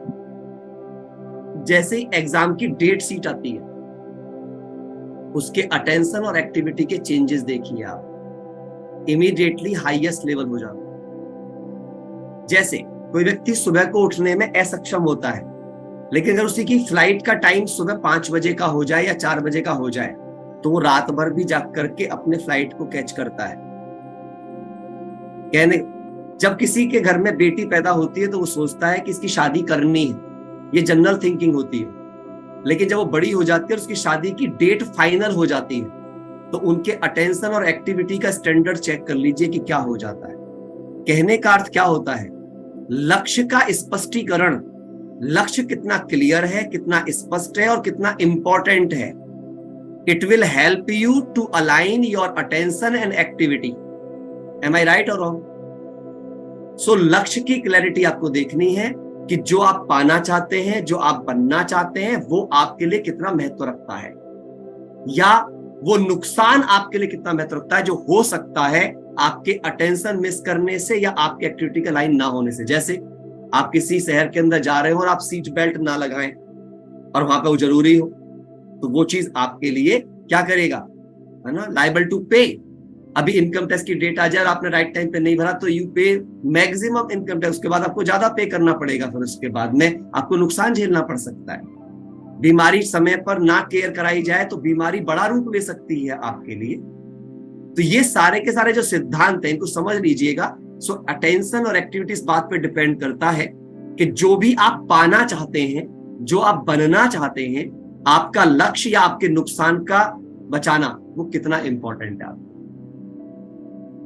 होप सो मेरी बात क्लियर हो गई है। जी जी बिल्कुल जी। नेक्स्ट है, क्या कलयुग का अंत शुरू हो चुका है? अगर हाँ तो क्या चीज? सॉरी, क्या कलयुग का अंत शुरू हो चुका है? जी। अगर हाँ तो क्या उसकी कोई पहचान है? अच्छा, डेट एंड टाइम है। देखिए, डेट एंड टाइम किसी भी चीज का नहीं होता है। क्यों नहीं होता है? उसके पीछे कारण है। Because life is also uncertain. जब लाइफ अनसर्टेन है तो आप समय को सर्टेनिटी कैसे दे सकते हैं? अंडरस्टैंड करिए इस बात। लाइफ ही टोटल अनसर्टेन है और उसे सर्टेन किया करना भी सही नहीं है, वो नियम के खिलाफ है। आप सोचो, किसी को अगर लाइफ को जो सर्टेन कर देते हैं, आप ऐसे लोगों को देखना जिनको ये पता चल जाता है, जो ज्योतिष वोतिष दिखा लेते हैं, तुम तब मर जाओगे। अब वो बिना मरे भी रोज मरते हैं। वे मरेंगे आज से 20 साल बाद, पर वे आज से ही मरना शुरू हो जाते हैं बेचारे। तो ये बहुत ब्यूटीफुल चीज है कि लाइफ इज अनसर्टेन, विनाश अनसर्टेन, स्थापना अनसर्टेन। और परमात्मा में एक बड़ी अच्छी बात बोलते हैं, अचानक और एवर रेडी, हर घड़ी अंतिम घड़ी है। और मैं आपको बताऊं, आप इस ज्ञान की बात छोड़ दीजिए, मैं बहुत सारे लोगों की बायोग्राफीज पढ़ चुका हूं। ऐसे लोग जो जिंदगी के हर पल को अंत का पल समझ के जीते हैं, उनकी जिंदगी महानता पर समाप्त होती है। किसी ने पूछा घोर कलयुग कुछ होता है, तो बता देता हूं। रामायण में घोर कलयुग की 4 निशानी बताई हैं। इस समय घोर कलयुग ही चल रहा है, इसलिए कोई कंफ्यूज मत होइएगा, इंतजार मत कीजिएगा। मैं 4 निशानी बता दूंगा जो कि रामायण में भी मेंशन है। पहला निशानी, है ना, ध्यान से सुनिएगा, बहुत है, अन्न पुड़ियों में बिकेगा। आज अन्न तो छोड़ दो, पानी बिक रहा है, अन्न पुड़ियों में बिकेगा। गाय विष्ठा खाएगी, अर्थात गाय गंध खाएगी। जिस गऊ को हम माता कहते हैं, पूजते हैं, जिसकी हर चीज पेटेंटेड है, आज जाके देखो वो क्या खा रही है। ठीक।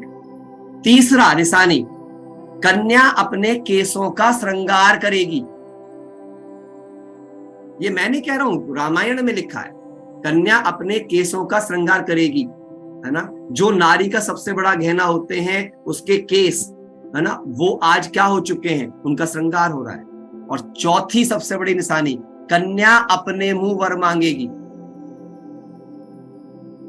चारों निशानियां घोर कलयुग की आज अवेलेबल आपको दिख रही हो तो मान लो जी घोर कलयुग है। क्यों? घोर कलयुग में कोई राक्षस नहीं आने वाले हैं। कुछ लोग इंतजार कर रहे हैं, कुछ दांत वाले राक्षस आ जाएंगे, कुछ सींग वाले राक्षस आ जाएंगे। ना सींग वाले आएंगे ना दांत वाले आएंगे। कौन से सींग वाले आएंगे? जो मुंह पे राम, बगल में छुरी दबाए हुए हैं। सींग तो निकले हुए हैं, जो आपके अंदर ही अंदर गंदा सोच रहे हैं, जो आपके लिए अंदर अंदर गंदी फीलिंग ला रहे हैं, जो घृणा रख रहे हैं, जो दुख देने का सोच रहे हैं, जो ऊपर से भले दिख रहे हैं पर अंदर से गंदे हैं, वे सब राक्षस घूम रहे हैं आपके चारों तरफ और आपको पता भी नहीं चलेगा। और आप सीता की तरह लूट लिए जाओगे।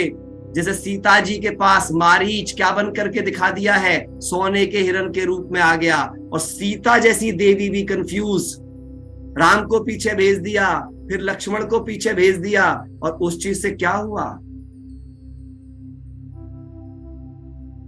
चेक करें। तो हमें इस बात को समझना है। अच्छा क्या पूछ रहे हैं, लास्ट दो क्या बोले, लास्ट दो बोले कन्या केसों का श्रृंगार करेगी और कन्या अपने मुंह वर मांगेगी। ये चार चीजें घोर कलयुग की हैं जो कि आज उपस्थित हैं। और आप समझ लीजिए, सृष्टि का अंत अगर आपको समझना हो तो मैं आपको रियलाइजेशन दे देता हूं। सृष्टि कैसे, सृष्टि अंत नहीं होती है, सृष्टि परिवर्तित होती है। पहली बात तो बता दूं, कभी भी घोर विनाश नहीं होता, जन्मई नहीं होती, कुछ नहीं होता, परिवर्तन होता है, चेंज ट्रांसफॉर्मेशन होती है। और ट्रांसफॉर्मेशन का मतलब समझ लीजिए आप, क्या ट्रांसफॉर्म होगा, प्रकृति ट्रांसफॉर्म होगी। आप देख लीजिए, जब कोरोना आया था, कोरोना में 2 दिन के लिए सारी मतलब कुछ दिनों के लिए जब सब अंदर बंद हो गए थे, प्रकृति कितनी सुंदर हो गई थी। इसका मतलब ये प्रकृति ने गंदी नहीं करी है। और एक बात और लिख लीजिए, ये प्रकृति जानवरों ने भी गंदी नहीं करी है। कुछ लोग सोचते हैं, अच्छा कुछ लोग बड़े टेंशन में और रहते हैं, ये जानवर जानवर ही बनेंगे, इंसान इंसान ही बनेंगे, अच्छा कुत्ता कुत्ता ही बनेगा। अच्छा है, कुत्ता कुत्ता ही बनेगा, इंसानों से ज्यादा सही है वो आज की डेट में। आज तक किसी कुत्ते को टेंशन में देखा है कि मुझे मेरे बेटे को इंजीनियर बनाना है, दिखाओ आप। मेरे को टैक्स कैसे बचाना है, मुझे वो कैसे बनना है, दिखाओ कोई कुत्ता, कोई गाय, कोई भैंस आपने टेंशन में देखी हो, है ना। और एक और देख लो आपको फिर भी अपने कमाने की टेंशन होगी। किसी कुत्ते बिल्ली को टेंशन नहीं देखा होगा, सबसे खाने पीने के लिए कोई टेंशन भी है। We are here to arrange that उनके लिए। हाँ, हर कोई अपने कर्म का खाता अपने ही शरीर में चुकाएगा, क्योंकि भगवान न्यायकारी है, अन्यायकारी नहीं। ये समझिएगा बहुत ध्यान से, है ना, इन डिटेल। तो इस बात को अंडरस्टैंड करना है, जैसा बीज वैसा फल निकलता है। और घोर कलयुग की जो बात मैंने आपको बताई, वो घोर कलयुग सिर्फ यही है कि विकारों की अति हो चुकी है, प्रकृति डिस्ट्रॉय हो रही है, बहुत अधिक पॉल्यूशन हाईएस्ट लेवल पे जा रहा है, केमिकल बायोलॉजिकली इम्बैलेंसेस हो रहे हैं, ये सारी चीजें हो रही हैं। और इसी वजह से आप देखिएगा अब इस सब का परिवर्तन होगा और हम एक नई सतयुगी देवी देवताओं की, अच्छे चरित्र वाले लोगों की दुनिया में ट्रांसफॉर्म हो जाएंगे। ये उसी की पढ़ाई चल रही है। प्रजापिता ब्रह्मा कुमारी ईश्वरीय विश्वविद्यालय की जो एजुकेशन है, जैसे इंजीनियरिंग इंस्टीट्यूशन आपको इंजीनियर बनाता है, मेडिकल इंस्टीट्यूशन आपको डॉक्टर बनाता है, लॉ इंस्टीट्यूशन आपको लॉयर बनाता है, ऐसे ही प्रजापिता ब्रह्मा कुमारी ईश्वरीय विश्वविद्यालय, ये गॉडली नॉलेज, ये गॉडली प्रिंसिपल आपको देवी और देवता बनाता है। देवी देवता ये जरूरी नहीं है कि मुकुट धारण हो जाएंगे, कुछ गले में मालाएं आ जाएंगी और अब हो जाएंगे। देवी देवता का मतलब क्या है, आपके संस्कार के अंदर देवत्व लाने का काम चल रहा है, अर्थात देने का भाव चल रहा है। और जिस दिन ये सारी दुनिया एक दूसरे को देने लग जाएगी, उसी दिन धरती पर स्वर्ग आ जाएगा। यस जी भाई जी, बहुत सुंदर। बाहर इम्बैलेंस हो रहा है, इसलिए बैलेंस करने के लिए हमारा राज योगा मेडिटेशन कोर्स हो रहा है। इसलिए अगला प्रश्न है, इन्होंने पूछा है कि आपने बताया कि ये चक्र यूं ही चलता रहेगा, तो क्या मोक्ष नहीं पाया जा सकता? चलिए, मोक्ष और मुक्ति में लोग कंफ्यूज होते हैं प्यारे भाई बहनों। मोक्ष शब्द जो है उसका मतलब हो जाएगा जी हम कभी जन्म ही ना लें, लेकिन दिस इज नॉट पॉसिबल, क्योंकि बीज की वैल्यू बीज के ग्रो होने से ही है। अगर बीज है तो उसका मूल्य तभी है कि जब वो पैदा होकर फल दे। तो ऐसे ही आत्मा की प्रॉपर्टी है, उसे जन्म मरण के चक्कर में आना है। परम आत्मा है जिसको जन्म मरण के चक्कर में नहीं आना है। तो जो भी मोक्ष चाहते हैं उन्हें 2 युगों के लिए मोक्ष मिल जाता है, पर 2 युगों तक के लिए मोक्ष मिलता है, मतलब एक तरह से मुक्ति मिलती है। मोक्ष मतलब हो जाएगा जो कभी जन्म ही ना ले। तो होता क्या है, कुछ आत्माएं ऐसी होती है जो 84 जन्म है, अभी कहानी कल आएगी जिसमें आप समझेंगे कि हम कहाँ कितने जन्म लेते हैं और क्यों जन्म लेते हैं। ये प्रक्रिया आपकी बर्थ के बारे में अभी आपको और गहराई से अंडरस्टैंड कराई जाएगी। आज केवल समय का साइकिल आपको बताया गया है।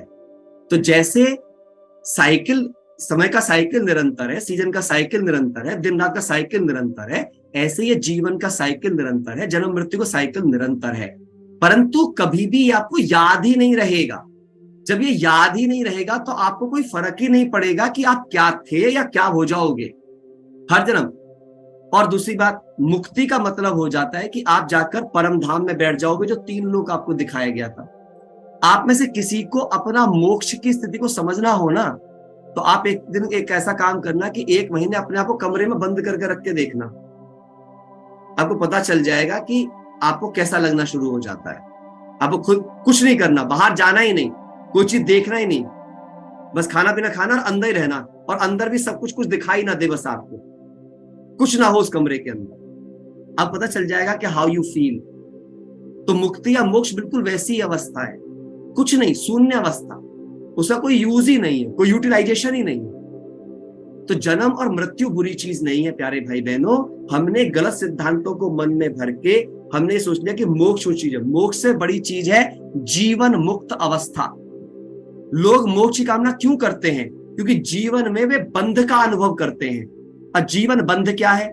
क्या हमें किसी ने बांध रखा है? क्या आपको किसी ने बांध रखा है? नहीं, आपको बांध रखा है आपके मन की भावनाओं ने। जैसे मैं हमेशा बोलता हूं इंटरेस्ट, इंटरनल अरेस्टेड। तो मेरा इंटरनल किससे अरेस्ट है? सपोज मेरे मन में मेरी मम्मी ज्यादा बसी हुई है, मतलब मेरे पापा ज्यादा बसे हुए हैं, या मेरा कोई दोस्त बहुत बसा हुआ है। अब मैं रह के उसी के पास खींचा चला जाता हूं, तो मेरे को किसी ने बांध नहीं रखा, मैं बंधा हुआ दिखाई दे रहा हूं, मैं फ्री दिख रहा हूं, लेकिन मेरे मन के संकल्प किसी और व्यक्ति, किसी और वस्तु, किसी और वैभव से कंट्रोल्ड है। अच्छा, अब जब जब वो वस्तुओं को नुकसान पहुंचता है जिनसे मैं अटैच हूं या जिनको मैं एक्सपेक्ट कर रहा हूं, तो तुरंत मेरे अंदर यहां पर दुख पैदा हो जाता है। अब एक्चुअली मैं मुक्ति या मोक्ष क्यों मांगता हूं? एक्चुअली मैं उस दुख से मुक्ति या मोक्ष चाहता हूं। इस दुख के संसार को देख करके मैं अंदर दुखी हो जाता हूं, उस दुख और पीड़ा से मुक्ति चाहता हूं, और इस चक्कर में लगता है मोक्ष मिल जाए, इस दुख के संसार फिर आना ही ना पड़े। क्योंकि मुझे संसार दुख का दिख रहा है। क्यों दिख रहा है? क्योंकि मैंने मेरे मन को अटैचमेंट और एक्सपेक्टेशन से बांध रखा है, इच्छाओं के जंजाल से बांध रखा है। लेकिन जब मैं यहाँ पे रहते हुए इन इच्छाओं से मुक्त हो जाता हूं, तो मेरे लिए ही ये दुनिया खूबसूरत हो जाती है। जब जीवन बंध जीवन मुक्त अवस्था में बदल जाता है, वही तो सच्चे मोक्ष की अवस्था होती है। तो इसीलिए संपूर्ण और सच्चा मोक्ष है जिस दिन आपके मन के बंधन कट गए और आपका मन सुंदरता से सुख। एक भी सुखी इंसान दिखाना जिसको सब प्रकार से सुख, सम्मान, समृद्धि और अंतर मन में संतुष्टता और देने का भाव हो, उसको दिखाना कि वो मोक्ष के बारे में बात भी करता हूं। That will never to happen. आज आपको एक अच्छी चीज बताता हूं, मेरे को याद आ गई है और बहुत ही प्यारी बात याद आ गई है। और ये खासकर यहाँ पे यूथ बैठे हैं, कुछ अगर यूथ बैठे हैं तो उनके बड़े काम की चीज है। मैं हर यूथ के साथ जब बात करता हूँ, स्कूल कॉलेजेस में मैं जाता हूँ, तो मैं सारे यूथ से ये बात जरूर करता हूँ। मैं क्यों बात कर रहा हूँ? क्योंकि यूथ जो होते हैं ना, आजकल मेरे पास बहुत काउंसलिंग्स आती है एक्चुअली यूथ की, और वो इस तरह काउंसलिंग बहुत है। तो जितने यूथ बैठे हैं वो सुनिएगा, और जो बड़े भी बैठे हैं उनके घरों में यूथ होंगे, उनको समझा दीजिएगा, और आज से आप खुद को भी समझा दीजिएगा। एक डेफिनेशन समझना बड़ी इंपॉर्टेंट है इस काल चक्र के अंदर। लव और अटैचमेंट के बीच का difference, what is love and what is attachment. लोग बोलते जी वो तो उसके प्रेम के बंधन में बंध गया है। इस नाम का कोई बंधन नहीं होता। Love is power, not a weakness. जो बांधे वो लव नहीं, जो स्वतंत्र करे वो लव है। लव का मतलब ही है allow the person to do whatever they want to do. Love create freedom, love create unity, attachment create bondages. देखिए ध्यान से सुनिएगा, एक बच्चा स्कूल में कह रहा है गर्लफ्रेंड बॉयफ्रेंड ने, दुनिया का सबसे बड़ा मिथ सुनाने जा रहा हूं मैं आपको, सबसे बड़ा मिथ। एक गर्लफ्रेंड बॉयफ्रेंड या कोई भी एक जना कह रहा है I love you, I can't live without you. ये स्टेटमेंट आपने बहुत बातों में सुना होगा, कभी कभी माँ भी कह रही है, कभी कभी आई love you, I can't live without you. समझ लो इससे बड़ा झूठा कोई नहीं है जो ऐसा बोल रहा है। कैसे? अभी मैं क्लियर भी करूंगा इसको।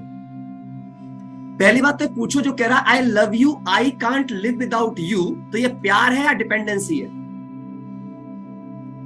This is not love, this is a dependency.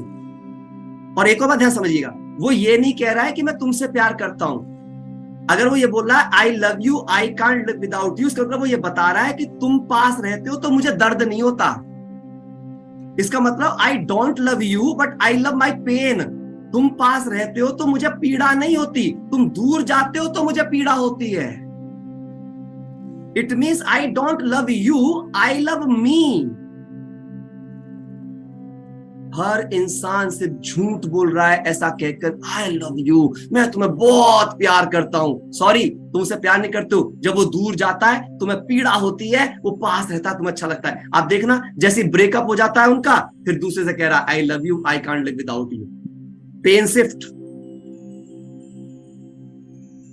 इस दुनिया में कोई भी, एक बात याद रखिएगा, ना कोई किसी को प्यार कर सकता है ना प्यार मिलता है। हम सिर्फ कॉपरेट कर रहे हैं। प्यार अगर कर रहे हो, प्यार का लव इन वर्किंग का मतलब ही है लव मतलब कॉपरेशन, यूनिटी, केयर, गिविंग। कोई बोलता है मेरे को बहुत चिंता, मैं तुमसे बहुत प्यार करता हूं इसलिए चिंता है। सॉरी, गलत बोल रहे हो आप। प्यार में चिंता नहीं होती है, क्योंकि प्रेम शक्ति है, कमजोरी नहीं। Don't confuse love with attachment. Actually ये सारी पीड़ाएं अटैचमेंट की हैं, ये मोह की पीड़ाएं हैं जितनी आप बोलते हो, लेकिन लव से कंफ्यूज हो। प्रेम गुण है, मोह अवगुण है। गलती कहां हुई? प्रेम प्रेम करके मोह के चक्कर में फंस गए और मोह ने बंधन में बांध दिया। प्रेम मेक यू इंडिपेंडेंट, प्रेम मेक यू यूनाइटेड, प्रेम मेक यू लविंग। ना क्या क्या बताऊं मैं आपको, ये कमाल की चीज है। तो दुनिया का सबसे बड़ा मिथ है, अगर कोई आपको बोलता है आई लव यू, बोलो, तुम बोलो I love, I am love. अब सही क्या बोलना क्या है? I am love, you are love, we both are available to each other। मैं भी प्यार हूं, तुम भी प्यार हो, क्योंकि तुम भी आत्मा, मैं भी आत्मा, मैं भी प्रेम स्वरूप, तुम भी प्रेम स्वरूप। हम दोनों मिलकर जीवन जिएंगे and life become a beautiful heaven. That is right, that is right. तो ये चीज इंपॉर्टेंट। यस, हम अब एंड करते हैं सेशन के लास्ट में। मैं सोच रहा हूँ मेडिटेशन करा देते हैं, क्योंकि मेरा सेशन है आगे जी। तो अभी क्वेश्चन रहने दें फिर। क्या एक आध क्वेश्चन है तो? हाँ, एक ले लेते हैं जी। इन्होंने पूछा है, जो आत्मा सत्यु के लिए तैयार नहीं हो पाएगी, वो मृत्यु के बाद कहाँ जाएगी? क्या वो सत्युग में आ पाएगी? हो सकता है वो त्रेता के लिए तैयार हो जाए। अगर वो त्रेता के लिए तैयार हो, त्रेता में जाएगी। और अगर वहां के लिए तैयार नहीं हो पाएगी तो 2 युग के लिए परम धाम में बैठ जाएगी। फिर जब द्वापर के लायक तैयार होगी, द्वापर में आएगी। तैयारी तो आपकी होगी। जैसे एक बंदा स्कूल में जाता है, तो भैया अगर स्कूल जा रहा है, कुछ सालों तक जा रहा है, कोई 10th तक पढ़ाई करता है, कोई 12th तक करता है, कोई इंजीनियरिंग करता है, कोई ग्रेजुएशन करता है, कोई कंप्यूटर क्वालिफाई करता है, जो जैसी एजुकेशन करता है उसी के अनुसार उसका पद हो जाता है। तो ऐसे ही आपकी कलाओं की स्टेज होती है। 16 कला संपूर्ण बनते हैं तो आप सतयुग के लायक बन जाएंगे। 14 कला संपूर्ण बनते हैं त्रेता के लायक बन जाएंगे। 8 कला संपूर्ण बनते हैं तो द्वापर के लायक बन जाएंगे। और अगर कलाहीन रह जाते हैं तो कलयुग के लायक बन जाएंगे। सिंपल। आप जैसे बनेंगे, जितनी लायकी। भगवान इतना अच्छा पिताजी है, मेरे को सबसे अच्छा पिताजी लगा है वो। दुनिया के पिताजी तो सपूत और कपूत को बराबर बांट देते हैं धन, लेकिन ये पिताजी किसी को भी बराबर नहीं बांटता। ये बोलता है जितना डिजर्व करोगे उतना ही दूंगा। और याद रखना, जब डिजर्वनेस के अनुसार मिलता है तो उसके साथ न्याय किया जाता है। वो कभी भी उसका दुरुपयोग नहीं कर सकता। इसलिए भगवान क्या कहता है? पुरुषार्थ करो और पालो। पुरुषार्थ नहीं तो प्राप्ति नहीं। It's so simple. इसलिए कर्म सिद्धांत है। जी भाई जी, जैसा कर्म वैसा फल। इसलिए कहा है अच्छे काम का फल मीठा। ठीक है जी, बहुत बहुत शुक्रिया जी। चलिए तो फिर भी एक मिनट थोड़ा सा अनाउंसमेंट कर दूं कि जिन भाई बहनों के प्रश्नोत्तर अभी भी रह गए हैं, वो हमारे जो व्हाट्सएप नंबर आपको दिया जाता है उस पे आप भेज सकते हैं। आपको आपके प्रश्नों के उत्तर मिल जाएंगे। आंसर आपको सारे मिलेंगे, मैं भी आपको एश्योर कर देता हूं। चाहे हमें लास्ट में एक दिन आपके लिए क्वेश्चन आंसर ही रखना पड़े, निश्चिंत रहिए, कोई क्वेश्चन आपका अनआंसर्ड नहीं रहेगा। But have faith, have patience. आप बस अपने आप से एक ही सवाल पूछ ले कि इतने दिन से आप ये अटेंड कर रहे हो, क्या बहुत सारी अनसुलझी गुत्थियां सुलझी हैं ना? तो जब आप स्कूलों में पढ़ाई के समय भी ये पेशेंस रखते हो, नर्सरी से पीएचडी तक जाने का, तो यहाँ पर भी रखिए, क्योंकि ये जीवन की शिक्षा मिल रही है आपको। तो वो केवल बहुत कम समय में नहीं दी जा सकती। It will take time. स्कूली पढ़ाई पढ़ने में भी इंसान 6-6, 8-8 घंटे रोज पढ़ के आता है और 1 साल पढ़ता है, तब जाकर के क्लास पास करता है। यहाँ तो आपका जीवन छोड़ दो, आने वाले जन्म जन्मांतर की जिंदगी बदल जाएगी, उसके लिए इतना पेशेंस तो बनता है। और जो रखेगा सब्र का फल मीठा पाएगा। ठीक है, चलिए। जी भाई जी, धन्यवाद। अभी हाँ। आप मेडिटेशन करा सकते हैं। ओम चलिए, तो हम शांति। सब सीधा बैठ जाएं और अनुभव करें और शुक्रिया करें। प्यारे पिता, आप कितने प्यारे हो। शुक्रिया करें। आज हम शुक्राना वाला मेडिटेशन करें। आप कितने मीठे हो, कितने प्यारे हो, जो आप मुझे अपने मार्गदर्शन और छत्र छाया से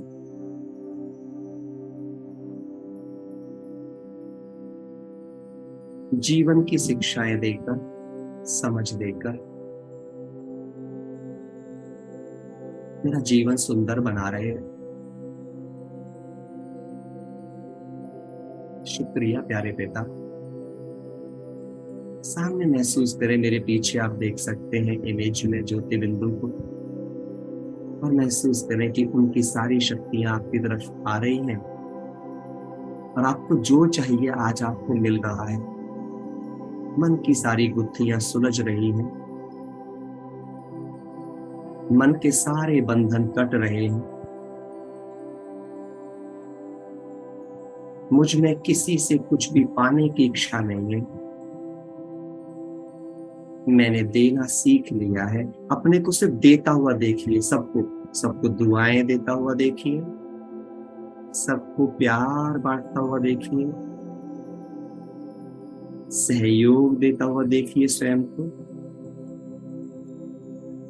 एक सीन क्रिएट करिए कि जो भी व्यक्ति आपके विषय में सोच भी रहा है, उसका हृदय भी सुख से भर रहा है, क्योंकि आप गुणों की प्रतिमूर्ति बन गए।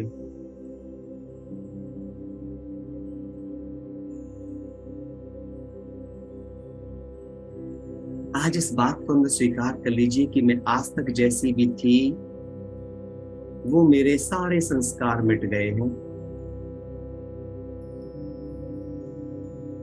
मेरे अंदर बस शुद्ध, पवित्र, सुखदायी संस्कार आ गए हैं।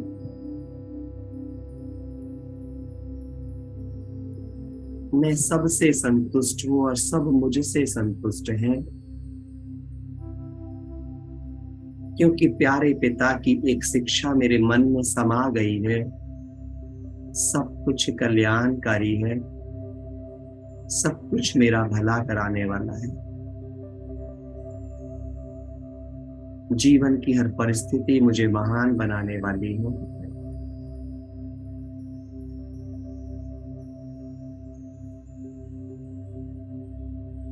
मेरा हाथ स्वयं भगवान ने पकड़ लिया है। महसूस करें कि वो परमात्मा ने अपना वरदानी हाथ आपके सर पे रखा। अपना हाथ अपने सर पे रखें और महसूस करें कि यह आपका हाथ नहीं है। जैसे कि स्वयं परमपिता परमात्मा ने अपने वरदानी हाथ से आपको सभी वरदान आज दे दिए।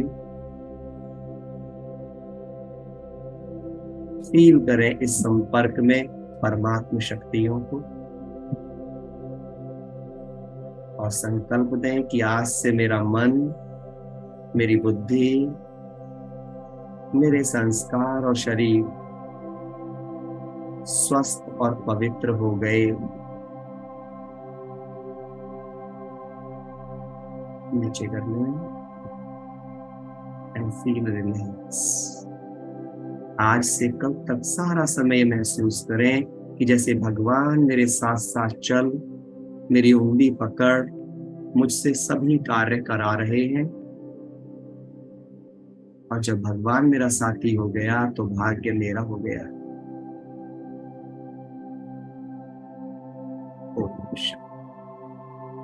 और भाग्य का अर्थ कभी भी ये नहीं होता कि केवल मुझे कोई चीज के रूप में प्राप्त हो जाए। भाग्य का अर्थ होता है मैं अंदर से कितना चरित्र में ताकतवर बन गई।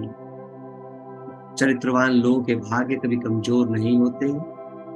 इसलिए स्मृति से स्थिति का ध्यान रखें हमेशा याद रखें, कुछ भी करने से आप अंदर से कितने महान बन रहे हैं, वो ज्यादा बड़ी सफलता है बजाय बाहर वस्तुओं के मिलने, उपलब्धियों के मिलने और स्टेटस के मिलने से। जिस दिन आपको रियलाइज हो गया, आपकी पूरी जिंदगी सुखदायी हो जाएगी। इसीलिए अति इंद्रिय सुख का गायन है, इंद्रियों के सुख का नहीं। इंद्रियों का सुख आपको एडिक्ट बनाता है और इंद्रियों से परे का सुख ही आपको महान बनाता है। ठीक है।